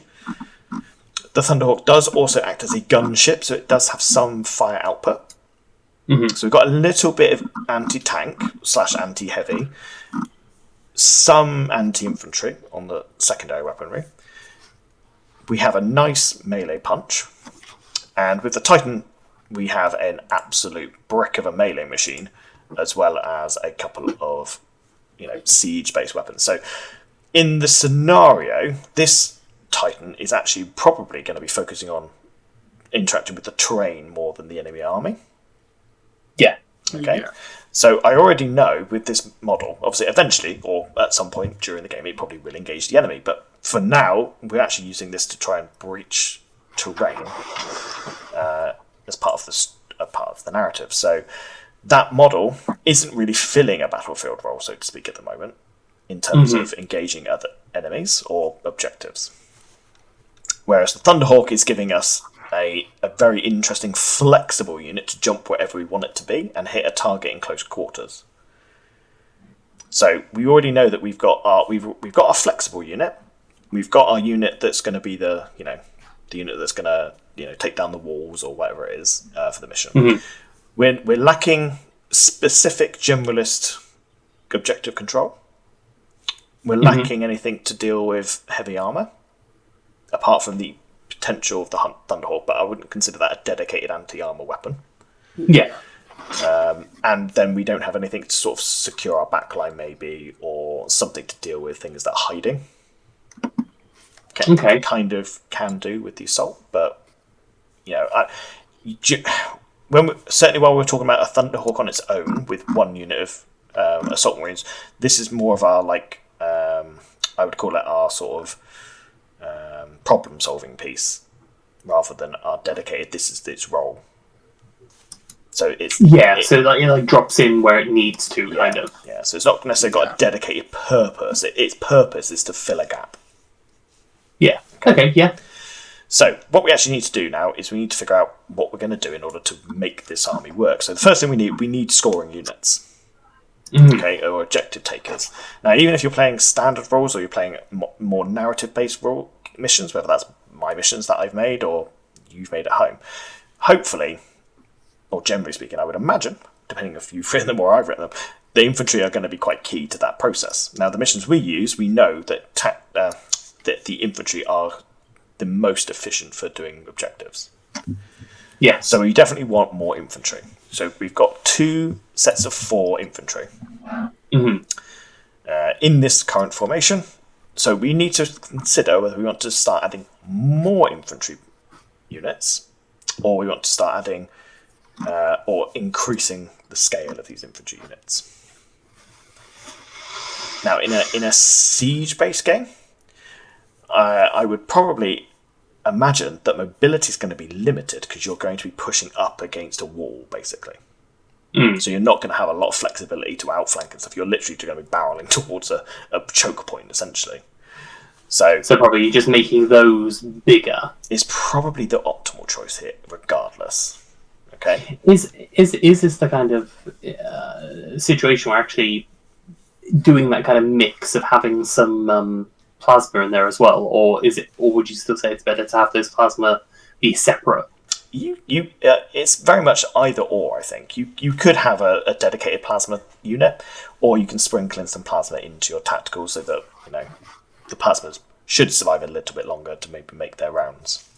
And we're probably going to imagine that these infantry are probably going to get hit quite hard, so they're going to die. So it depends really on how you feel. Really, I can't say for definite that either or is good or bad in this situation. Okay. So yeah, I would say we want to knock these up into at least six bases, if not 8. Yeah, I was thinking probably whacking to like the biggest size, because they're going to have to set an objective probably for a little while. They're going to be taking some hits from opposition. Yep. I can get up to the 8, and then that would probably lead into my point of a thing that's lower down in the options. Mm-hmm. Okay, so we've got two big bricks of 8 at the moment. And we've obviously got 8 legionaries, and we've got the commander. The commander will have to join the detachment at some point. Probably won't be the assault detachment. Probably not. Just for rules interactions and the fact that there's no space left in the Thunderhawk. Yes. But there are potentially options they can join down here. So, we've got our core infantry at the moment, which is nice. Is 2 large bases of infantry sufficient? Or basic infantry sufficient? I'd say no. I would be aiming in most games to be running a minimum of 4 infantry formations. Or basic infantry formations. Is the infantry as tactical, or is that infantry including I would say basic infantry. So your TAC Marines, your basic Mechanicus variant, the Solar Auxilia Las Rifle Tertios. I would want a minimum of 4 of those on the table. Okay. Especially at less than 60 points for most of them. Just bring 4 of them. Okay. Yeah. So is there enough scope in there for that many core? Not currently in this one formation. We can get an extra 1 in here. Right. So we will have to break it into another formation in a minute. Which is fine. So what I'm going to suggest is we will probably mirror this in a minute. Okay.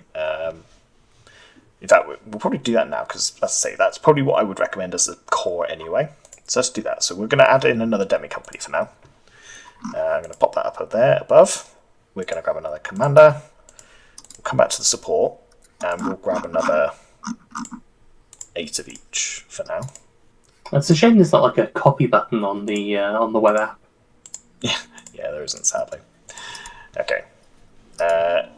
Okay, so that gives us our core infantry formations, or our core baseline infantry. Yep. Okay. So we've got that sorted. We do need to fill out this compulsory slot, so we should do that now, just so that we know it's filled. Okay. So we know where the points land. Should we chuck the siege dreadnoughts in there? We can chuck the siege dreadnoughts in there. I think that's a good shout. Oh yeah. I suppose. What does their? Because I know then what we want to have with those siege dreadnoughts. We'll come to that. Unless. Okay, so this is obviously at the point where you can also pick the loadout and stuff. So we will go. We'll max these out as well. We'll go for 8 Leviathan siege dreadnoughts, because why have 4 when you can have 8? Absolutely. Yeah, I just think that's more fun. And in terms of loadouts, I mean, in terms of points and stuff, it doesn't really matter. But obviously, you pick the loadout you want. Go for it. We'll go for some melters. They sound like fun. Yeah. So we've got our brick of dreadnoughts here. Now, that brick of dreadnoughts, currently, we need to know what's the purpose of these dreadnoughts. So we need to quickly have a look at what they can do. Decent CAF, invul save, armoured, gives them a bit of defence against light weapons, only 1 wound, 3 up morale, standard. 5-inch move is very slow, though. And we're also looking at the Cyclone Meltalot, very short range, anti-tank, but Demolisher is key. That's what we want. We want the Demolisher trait for a siege environment. I'm imagining there's going to be quite a few structures that need levelling, not just walls. Yep. And I'm assuming that these things also come with the claws as well. Yes, they do. Okay, so again, Raka. So we're punching buildings and destroying stuff. Cool. So we've got basically a second wave or option to complement the Iconoclast, which is good. We've got a bit of overlap. Not a problem having a bit of overlap, especially it's a cheap overlap. 145 points. So we've got these ground pounders that need to get into the fray, so to speak. So how are we going to get these into the fray? Because I would always recommend, particularly with dreadnoughts, you want drop pods. You want some way to get them into where they want to be as quickly as possible. A drop pod is a very good option. Incidentally, you can put them in Thunderhawks. But they do take the space of 2, so you can only get 4 per Thunderhawk. I would say that's probably not very efficient. Can they go in Thunderhawks? They can, yes. A large assault. Yes, large assault transports. I was looking for the word large in either of them, and it's either drop pod or Thunderhawk. Yes, yeah. But yes, I think drop pods are probably more efficient. And again, thematically, in a siege. It's going to look so cool seeing those things come down onto inside the city, maybe, or just outside the walls. It's going to look cool. So let's go to our detachments and transports, and we're going to grab ourselves some dreadnought drop pods. Dreadnought drop pods can only take 1 dreadnought per pod, so we need to max that out because we need obviously all 8 of them. Okay, so currently we've got about 200 points, almost exactly there, for this dreadnought attack force, which is quite nice. Not too expensive when you're talking about a 3,000 point game. Yeah. In terms of, say, what would... So that kind of combined force there is about 200 points in cost. How much should they do to be considered they've earned their keep kind of back? Well, it depends. If you're thinking about them in terms of combat, then obviously you want to be trying to trade at least their same value in kills of what they destroy. But it's not quite that arbitrary. So in like a siege-based game, their value might be they come down and they knock out a key structure that allows you to, proceed into the enemy's deployment zone, or they're dropping in and smashing through a building to take an objective marker or something like that, and holding it for a certain amount of time. And again, dreadnoughts are quite tough, they're quite sturdy, you've got 8 of them. You can use the drop pods creatively to make line of sight blocking terrain almost. So you can use... They gain their value by how you use them. You can either use them as a utility piece or as an aggressive piece. Okay. So again, nice fact that, and the fact that we've got them as drop pods, they also can be used similarly to the way we were going to use the Thunderhawk. We could use them as a gap fill. If we see an issue, we can actually deploy them somewhere else than we initially intended. And like drop them in and use them as kind of like this thing needs to... Yeah. We need to deal with this. Yeah. So drop in a brick of those and they'll... So effectively, we've got two really good options there for problem solving. We've got our baseline tacticals for objective holding. We've got our big tanky titan for the big push. Okay, so we've kind of covered some of the core elements. Now we need to think about how we're going to deal with the opponent's army, really. Which, considering we're just under halfway, and we've already covered pretty much the core elements of playing the game, we can now look at some of the more fun stuff. Yeah, the things that we're going to use to take out the enemy's army. Should we worry about transport for the infantry as well? You can do, and you probably should. That is a valid point. Mm-hmm. The question is whether we can either go cheap and cheerful, and we can just chuck in some cheap transports to move them off the board into position, or we can try and sort of bridge the gap and making them in sort of pseudo tank killers or infantry clearers by giving them bigger transports. Yeah. So yes, I think transports are very important. Do you need to transport everything? Not necessarily. You might want to keep some infantry back and progressively bring them up slowly. Mm-hmm. It kind of depends on how you want to play the game as well, and whether you want to invest more points in some more killing stuff, or you want to invest more points in protecting those infantry or manoeuvring those infantry. And that will come down partly to your play style. Okay, and there are benefits no matter which option you take. I would suggest now, as the attacker in this instance, though, you really do want to try and floor it up the board properly. Mm-hmm. So, although you might want some units in the backfield, because there will be benefits to having units in the backfield always, infantry probably aren't the best if you're not predicting the enemy coming to you. And in this instance, we're the aggressor, so we're not predicting the enemy. We want to go to them. We want to go to them. So if we do have units in the back, generally the units in the back want to be long-ranged, vehicles or artillery. Mm-hmm. I can't obviously show that with this because at the moment the artillery pieces for these Astartes don't exist. It's what it is. So we'll have to ignore that to a certain point. We're gonna sort of assume that we're gonna play this. This is gonna be super aggressive. We're gonna thrust forward, not worry too much about the backfield. Yep. Okay. The objective is literally to pile in, hit the walls, and pile through. So transport's probably a good option. The question is, do we want to go cheap, or do we want to upgrade those transports a little bit? That's the real question. And obviously, Space Marines have a plethora of choices when it comes to transports. We do have a plethora of choices.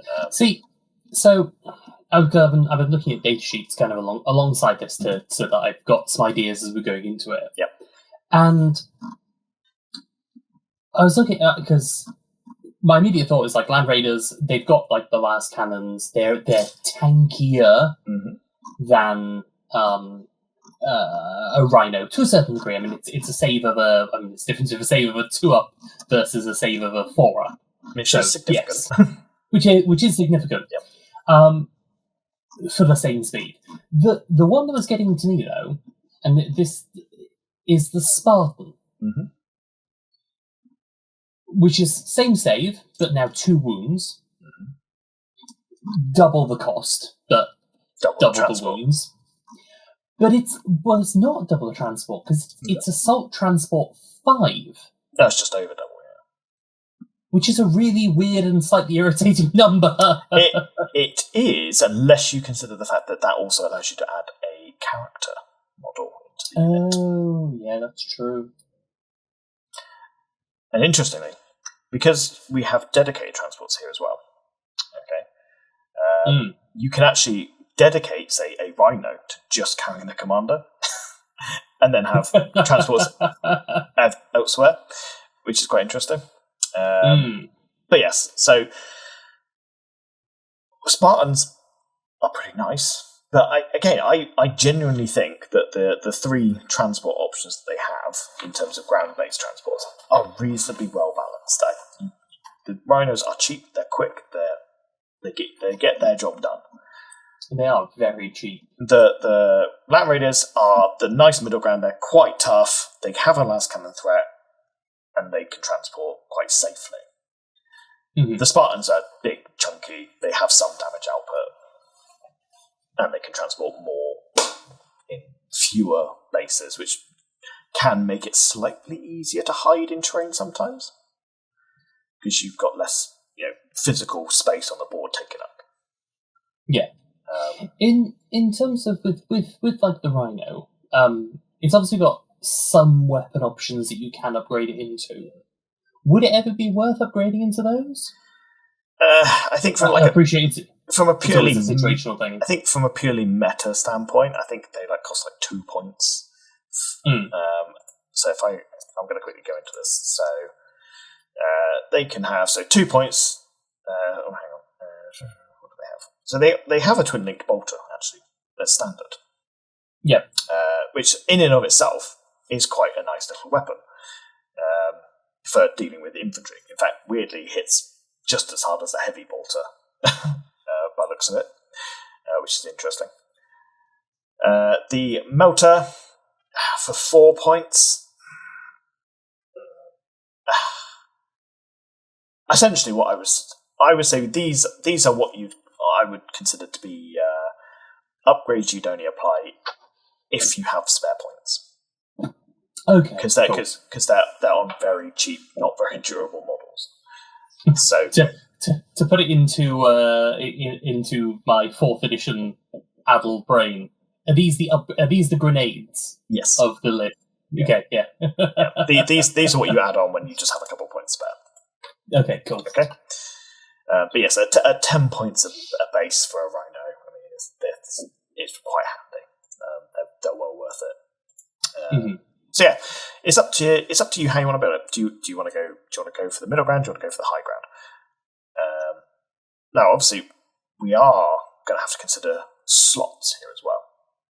Because in this particular formation, we've got technically 19 bases of infantry that need transports. We've already used a transport slot for our dreadnoughts, which means we've only got one set of standard transport slot, but essentially an unlimited number of rhinos. Dedicate rhinos to each of them? So you could dedicate rhinos, or you could say, for example, right, I'm going to have my Legion commander jump in with these guys, that's 9, so I'm going to give them a couple of Spartans, and the other 8 are going to chuck in rhinos. That's an option. We also might want to consider the fact, though, that we want to add more support in, and I might want to add in an entire unit of plasma gunners, in which case my commander wants to go in the plasma gunners, so actually I'm going to give the transport of the Spartans to the plasma and the commander and just deck out 16 rhinos as dedicated transports for the remainder. So you might want to think just a little bit ahead, just in case you don't want to waste slots on the tacticals. But that depends. Okay. So do we have any thoughts or opinions on where you'd like to go? Obviously, this is just an example, so it's not. Don't have to think too hard about it. Yeah.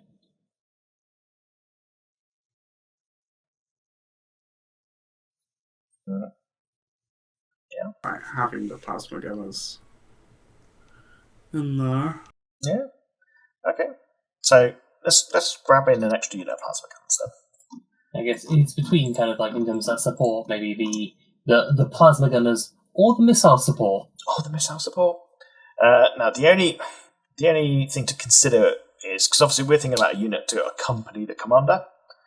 You don't want to really move the missiles that often. Don't want to move missiles very often, whereas you want to keep your commander up with your army, because 1, he provides a morale boost, and 2, Master Tactician allows you to flip tokens, which can be very strategically useful.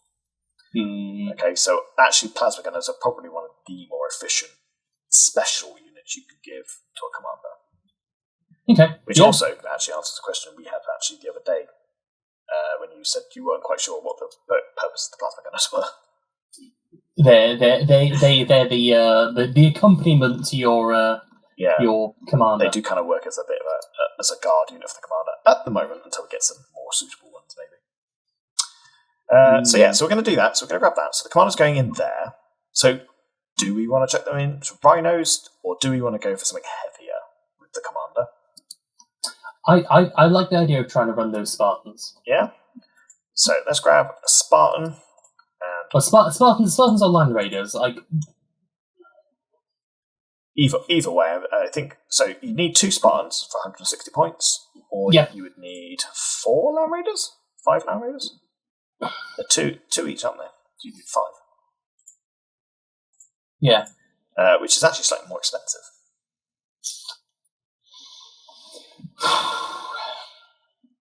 But I think then you're getting... you get a couple of extra las cannons out of that. You get a couple of extra las cannons, and you'd also get an extra wound by virtue of it's a bonus You would get, one. Yeah, you would get the extra wound. And an extra inch of movement. Are they slightly faster as well? They are slightly faster. Yeah, so but either or kind of works. We'll stick with the Land Raiders, they're there. Cool. Okay, so we've got a commander, he's in his Land Raider with his plasma guns, which means we know we want a bunch of rhinos for the rest of our infantry. Yep. And we are going to just load up on rhinos. Let's just grab 16 rhinos. It's rhino season. No, we don't need 16, do we? We need half as many. Yes, because each rhino can transport 2. Yeah, so we actually only need 8. 8 rhinos. There we go. That looks a bit more. And that would be, and so, but dedicated transport means they can only transport the unit they're attached to. Yes, so rules as written, they can only transport the unit they're attached to. So if that unit is destroyed, then the rhinos essentially become paperweights. Yeah. Well, how often are you really kind of putting something else in them? I do it a lot. Okay. So, which is also, I mean, a sort of a mutual rule that I like to say is that I don't care whether they're dedicated or not. Anything can jump in it, because why can you arbitrarily not jump in a rhino that's free? It doesn't make any sense, and it's a narrative game. I don't care. If you want to jump in there with a different unit, jump in there with a different unit. Okay? But yes, it might be worth keeping in mind if you are not happy with following that change that we like to play. Okay, so that's that formation for now. We're going to say that's done for now. Okay, we're going to pop back to the first one. Okay, where we've got the rest of our legion. Are we going to transport everyone up as well?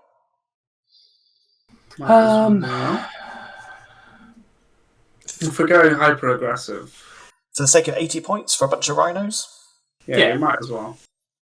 It's probably worth it. I mean, they're relatively cheap and cheerful, so let's just grab a load more rhinos. We can obviously swap them out for bigger transports if we want later. Yeah. Now, currently, we obviously have a commander that we haven't specified where it's going to go yet, so we might need to add another rhino in here in a minute, unless we obviously add another unit he can join. Yep. Okay. However, we are at 1,866 points now.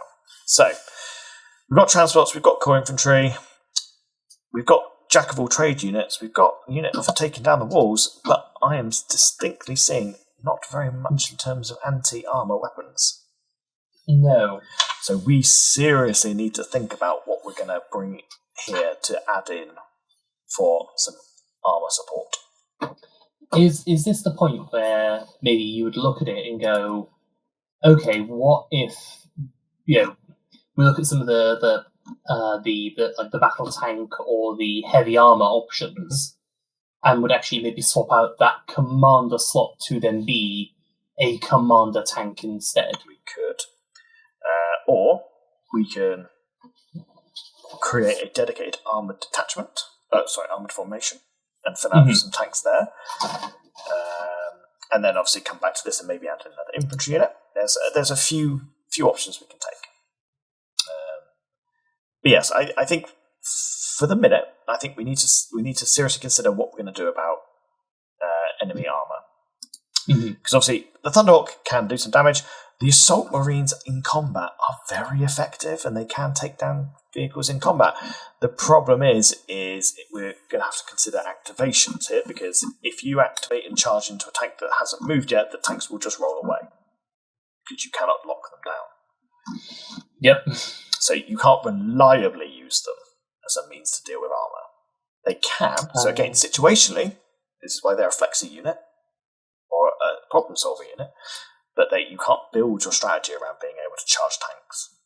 And you should. No. Not unless you've got something bigger than a tank, so a knight. So, we need to look at something that's actually going to take down vehicles. Now, one option, obviously, is the missile launcher infantry. Yep. So, we don't have to bring in armour. like our own vehicles, we could bring in more Thunderhawks. We could bring in Fire Raptors. Or we could go down the line of, more heavy-hitting infantry, like the missile launchers. Or we can go tanks.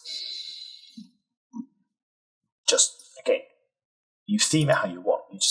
All we're doing here, you can do any of those, I would say, is a viable option, because it's still performing the same function. I'm just kind of I'm thinking about kind of like the narrative element of this, which obviously is our goal at the end of the day, and like trying to visualize how this ends up looking. And I kind of I like the idea that the ground forces are just these troops kind of pouring in transports and things like that. So maybe actually from a narrative perspective, kind of keeping the anti-armor, that stuff in the air. Yeah. Like going for things like you said, like fire eagles and stuff like that, and that kind of like creates like this fire raptors, storm eagles, yes, yeah, fire eagles, the fire eagle, the long forgotten pattern. That's what happens after you shoot them down. Yeah. Yeah, that's very, very good points. Now, obviously, one thing to consider is that your opponent, as the defender, might be thinking, "I've got walls, tarantula batteries, anti-air might be quite a useful thing to have." But again, that's something you can't necessarily predict, so I wouldn't worry too much about it. But it's something to consider if you're going to pile more points into Air Force. Yeah. Okay. But again, I wouldn't necessarily worry too much. You can't guarantee everything, and I guess that's the thing. I guess when you think about kind of building a list, especially when you're trying to build one that is interestingly kind of more dynamic as it was, or more narratively focused, you just want to go with I want to go with the stuff that feels right for what I'm trying to do. Okay, so what we'll do for now is we're going to whack in an extra rhino here for the commander, just so that we know that he's got a transport for now. Okay, so at the moment he's joining one of these two units for now. Let's go over to the other detachment, because that has a free air support slot, which is down here in the choice option. And shall we go with some Fire Raptors, just to change things up a bit? Yeah. Yeah? Because also they look really cool. They do look really cool. And let's go for 3. Let's max them out. Three Fire Raptors. Let's deck them out with las cannons, because we want them with anti-armor. Okay, so we've now got 3 very fast-moving gunships, which, if positioned well and used correctly, will do a nice bit of damage. Will be quite fun. And obviously, they're quite hard to hit. You can only hit them on 6s, because you will never hover with these things ever. No, there is literally, unless it's for scoring, you're pretty much never going to hover them. Okay, so we've got a little bit of extra anti-armor in here, which is very nice, and just takes us just over 2,000 points. So, do we want to keep piling on to the Air Force side of things? We could grab another Thunderhawk and some more Assault Marines, giving us another heavy-hitting flyer with another Jack-of-all-trades unit. Another problem-solver unit. The Thunderhawk is a surprisingly good gun battery, as well as being a transport. It is, yeah. So maybe we'll double up, do some more Assault as well. Might as well. Because you've got to put something in there.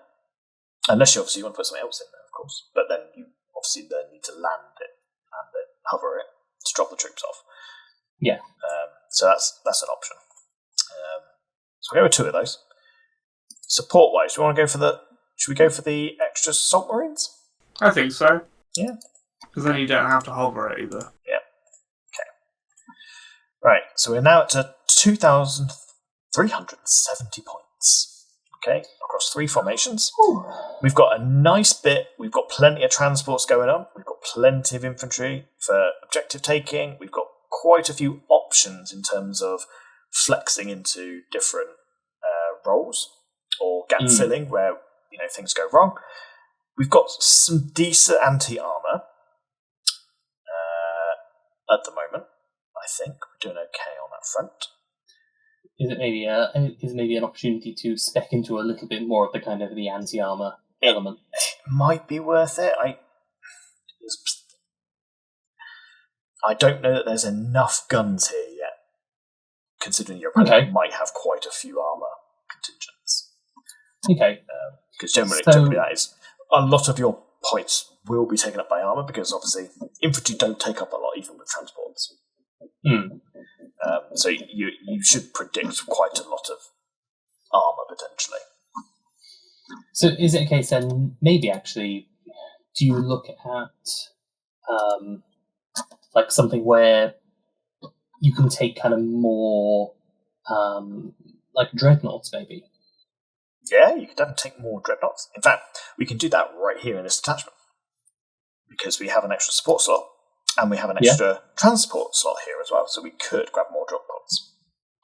So maybe like contemptors with las cannons, drop pods to drop them in, a bit of a gun line to like drop in at some point when we need them. Yeah, so we're going to grab ourselves some contemptors with some las cannons, which gives us some ranged capability with those dreadnoughts as well, which is quite nice. And we'll just make sure we've given them the las cannons. And then grab ourselves some dreadnought drop pods. And again, we know exactly how many we need, because we know how many dreadnoughts we have. Okay, so we're just over 2,556 points.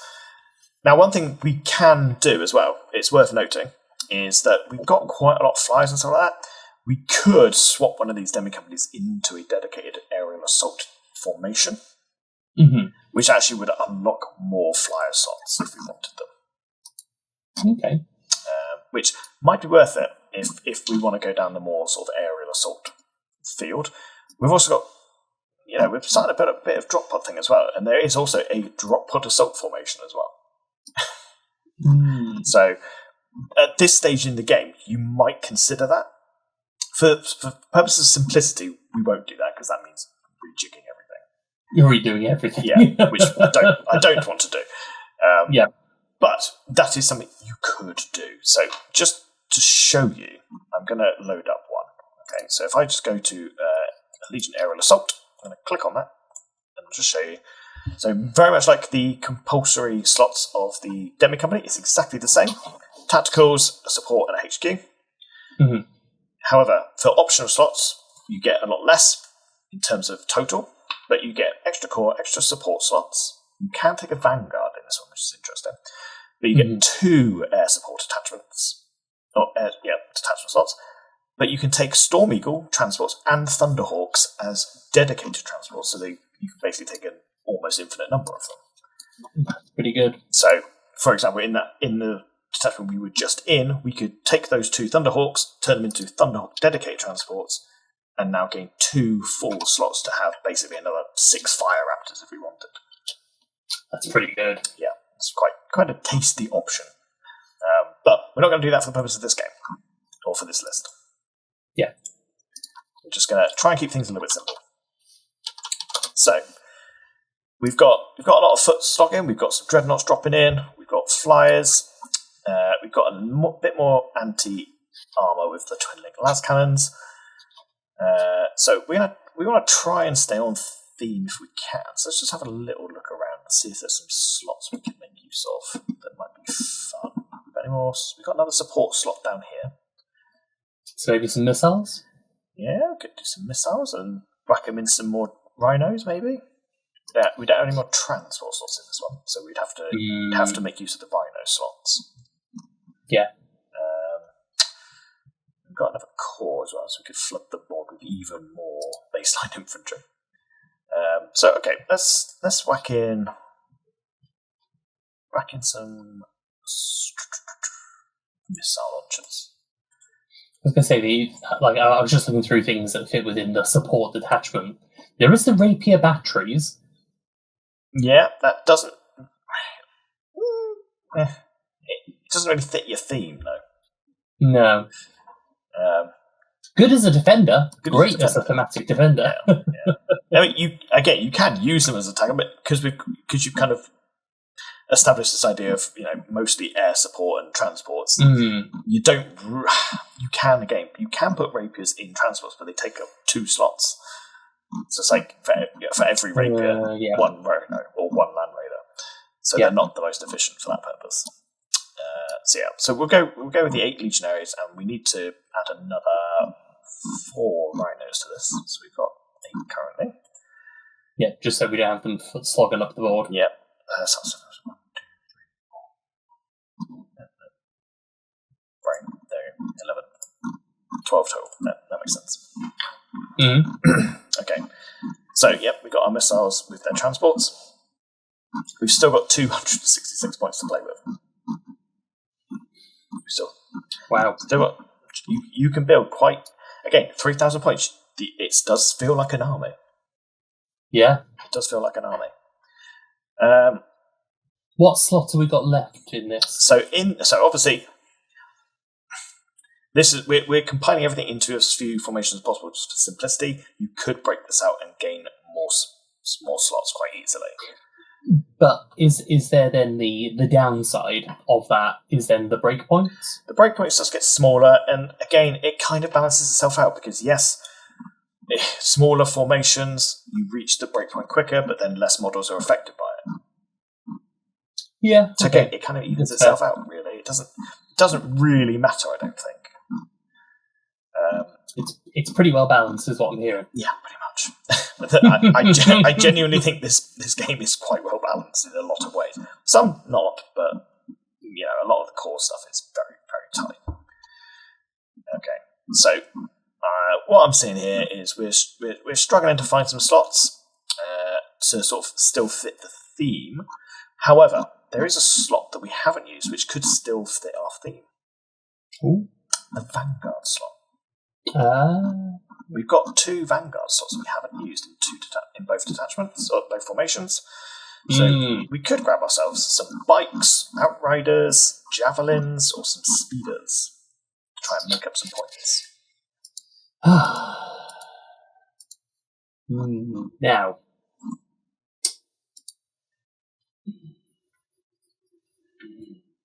what would be good there? So, the Outriders, they're pretty cheap, but we're kind of trying to get the most bang for buck. At this point, and certainly for the purposes of demonstration, yes. Just to build the points up. So it's either so the land speeder, you're either taking stuff with plasma cannon and a heavy bolter, or the multi-melter and the flamer. But I don't necessarily more into by the javelin, and having played a game with them, doing the missiles, the flamer, and just make it an anti-infantry. Oh, you're in a building? I'm going to blow you out that building. Something that's in a defensive position. Yeah, I think it's a good point. It's having something that is quite good at having some ignores cover. Very useful. Obviously, you got that with the missile launchers, but nothing else has ignores cover so far. Yeah, so having something that's kind of like this thing can move 10, fire within 20 to blow stuff out of a building, and then if it needs to, move 20 without any impedance on any... Because they can... Whilst they can't go over... Whilst they don't fly in the same way, they can fly over the wall. Yes. Yeah, so we can grab 6 of those in that formation, and we can even do the exact same in this formation as well, just to make up some points. Yep. Boom. Missile launchers done. Okay. Boom. Now we still have another 112 points to use here. Ironically, okay, Legion stuff does not cost a whole lot generally. No.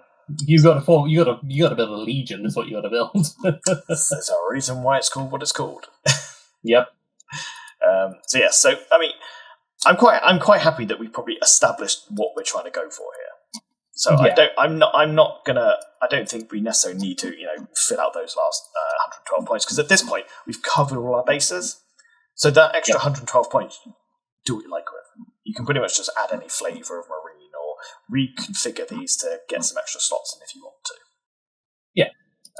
So hopefully that gives you a nice idea of how to build a list and kind of what you're aiming to achieve. Yeah.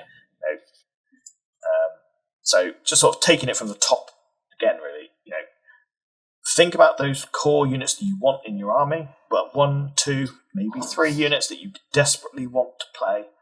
Chuck those in there straight away, identify what they give you, and then build the rest around it. It's interesting. It's not a perfect 1-to-1, by the way. But there's a terminology in Magic when it comes to building a deck, which is bread.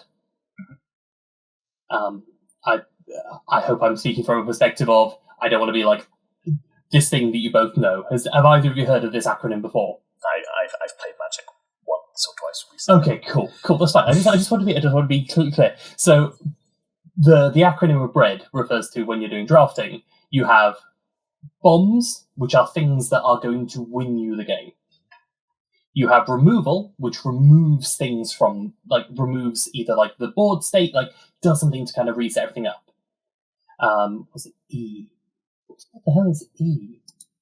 I can't remember what E is now.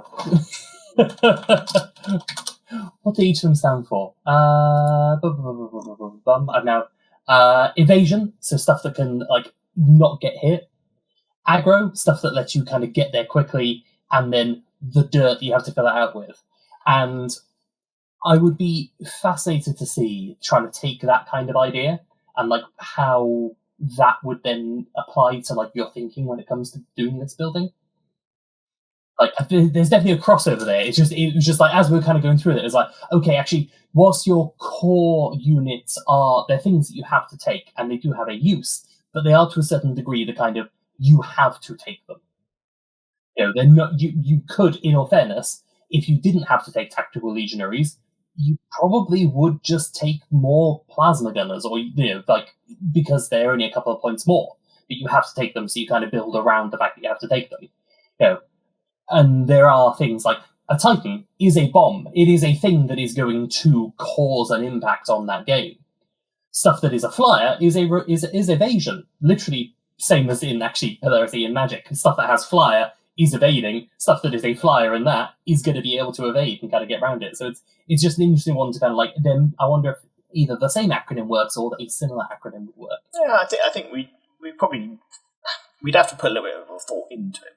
Maybe we'll. Oh yeah, absolutely. Yeah. Maybe what we'll do at some point in the near future is we'll come up with one and we'll go through it in a briefer format.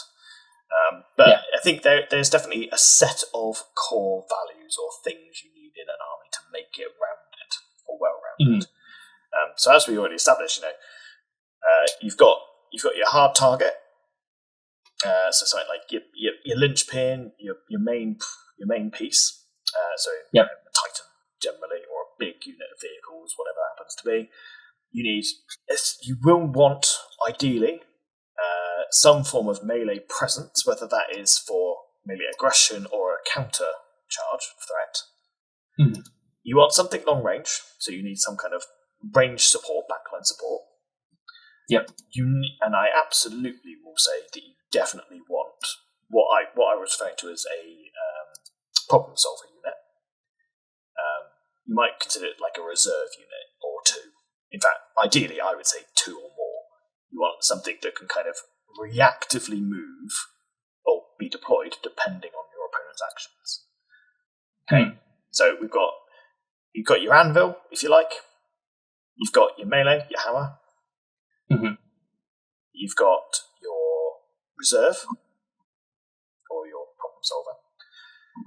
You do need a core of, I would say most games you are going to want a core of standard baseline infantry for most games, unless it obviously doesn't fit the particular narrative you're playing. If you're playing a tank battle, this doesn't apply. Yeah. But in general rule, I would say you want a core of baseline infantry. And I would also suggest a minimum of 4 base units, preferably. Those are the sort of the 4 main ones I can think of off the top of my head. You may want to look at some other ones. I can't remember if I mentioned it in that one, but obviously a range support unit. So that might be 5. I can't remember if that was in the initial 4. I've lost track of where I was. But there's at least 4 or 5 sort of things that you definitely want to bring in. Yeah. And obviously, you also need to consider, anti-infantry versus anti-armor as well. But those 2 things can kind of be filled by one of the other 5, if that makes sense. Mm-hmm. So you want to make sure you have a decent spread, depending on the scenario. I mean, if you're literally going to play like a mission that's entirely tank warfare, you're just going to bring a load of tanks and a load of anti-tank weapons, aren't you? Generally speaking, especially in something like Legions, where the anti-infantry weapons can't damage tanks. No. So, but that's an extreme case scenario. Yeah. But yes, I think maybe at some point we'll sit down and actually work out some kind of clever acronym or something. That's cool. Yeah, it was one of those things that was just kind of like, as you're going through it, be like, oh, this does kind of line up.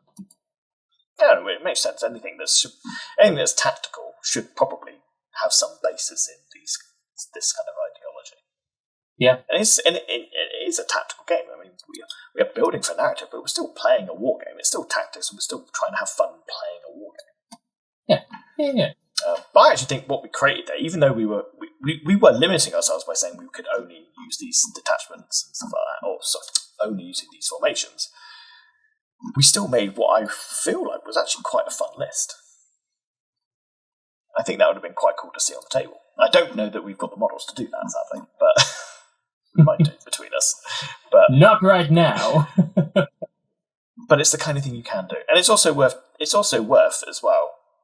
Play a few games with the models you got or you plan to get. Find out the kind of things you enjoy, and then build a narrative list before you start buying more models or printing more models, because then you can kind of move in the direction you want to go into.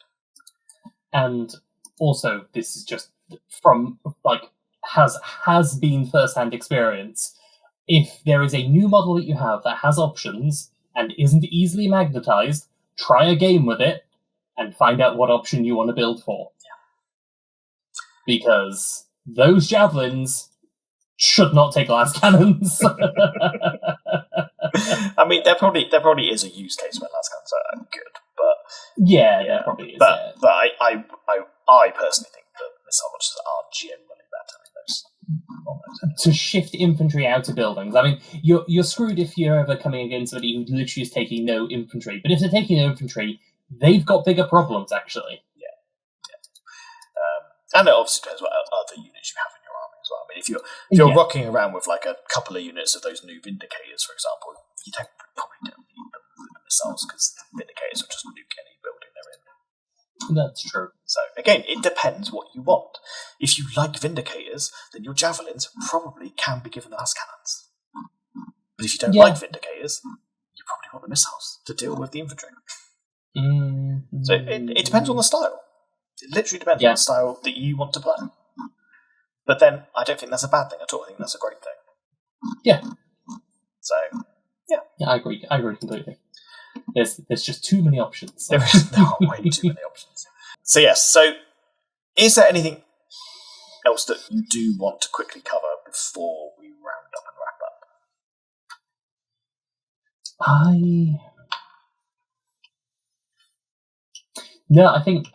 I think from... Is there anything that... I think we've kind of covered everything. The only potential would be trying to... a question I had was trying to build around getting those, like, more of those HQ options in, but I feel like we've kind of covered that in the kind of like the discussion, or like how important it is to build around having more HQ. Mm-hmm.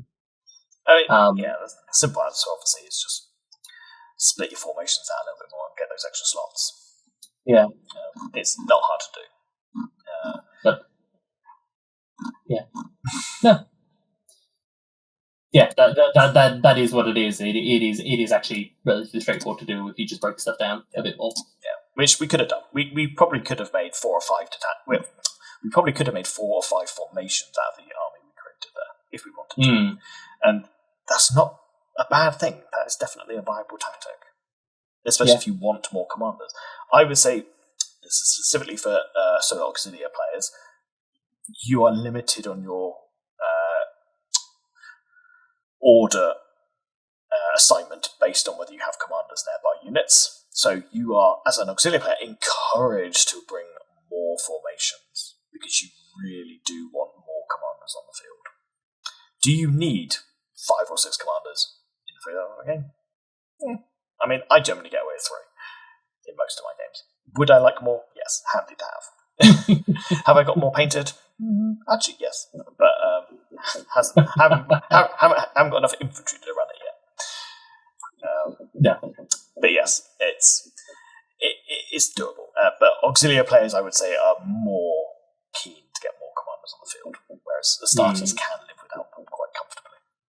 Yeah, like having a couple's good. More than that is a bonus. From a playing perspective, I definitely do not know how to use Master Tactician well. Takes a bit of getting used to. Maybe we'll cover that at some point.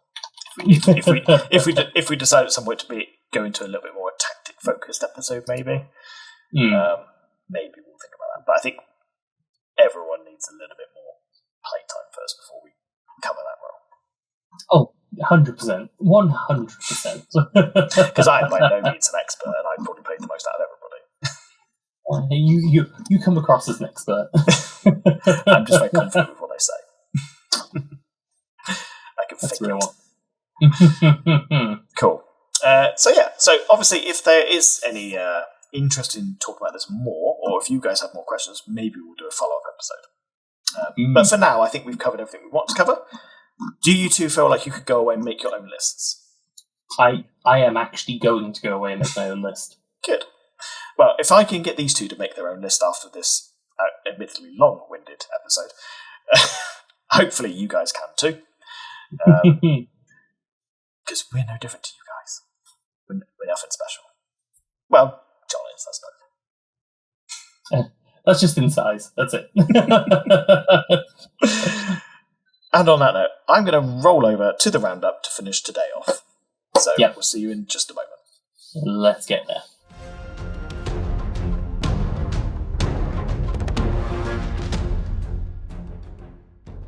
And here we are. Time to round things up so we can all go to bed. It has been a very long evening for all of us. We have done a lot of talking, a lot of rambling. Nothing unusual for us. It didn't help having Joe here. We still talk too much. Yeah. Oh well, never mind. We used to know. Yeah. Okay, so final thoughts from the team.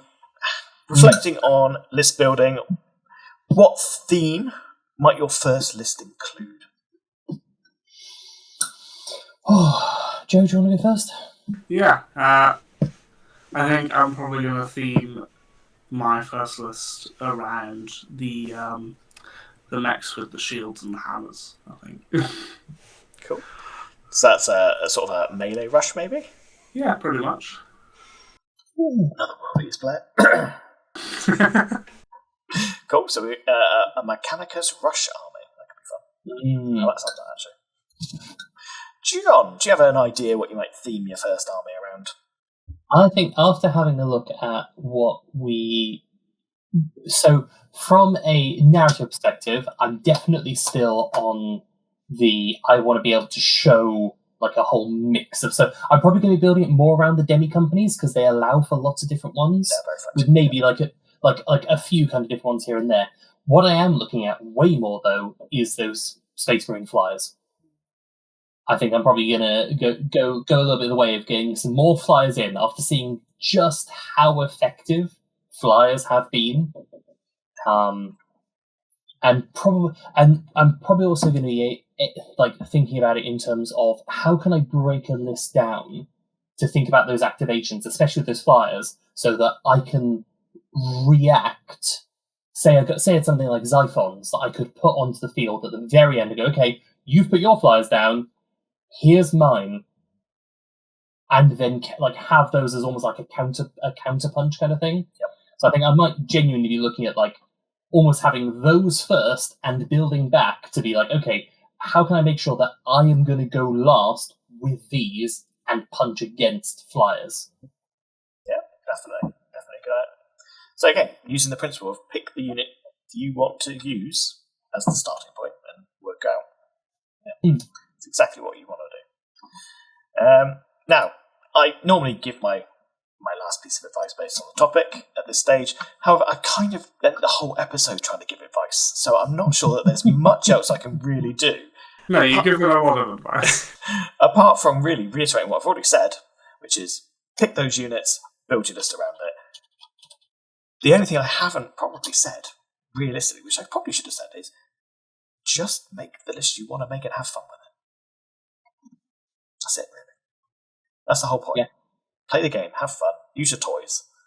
Don't throw them across the table when they roll ones all the time.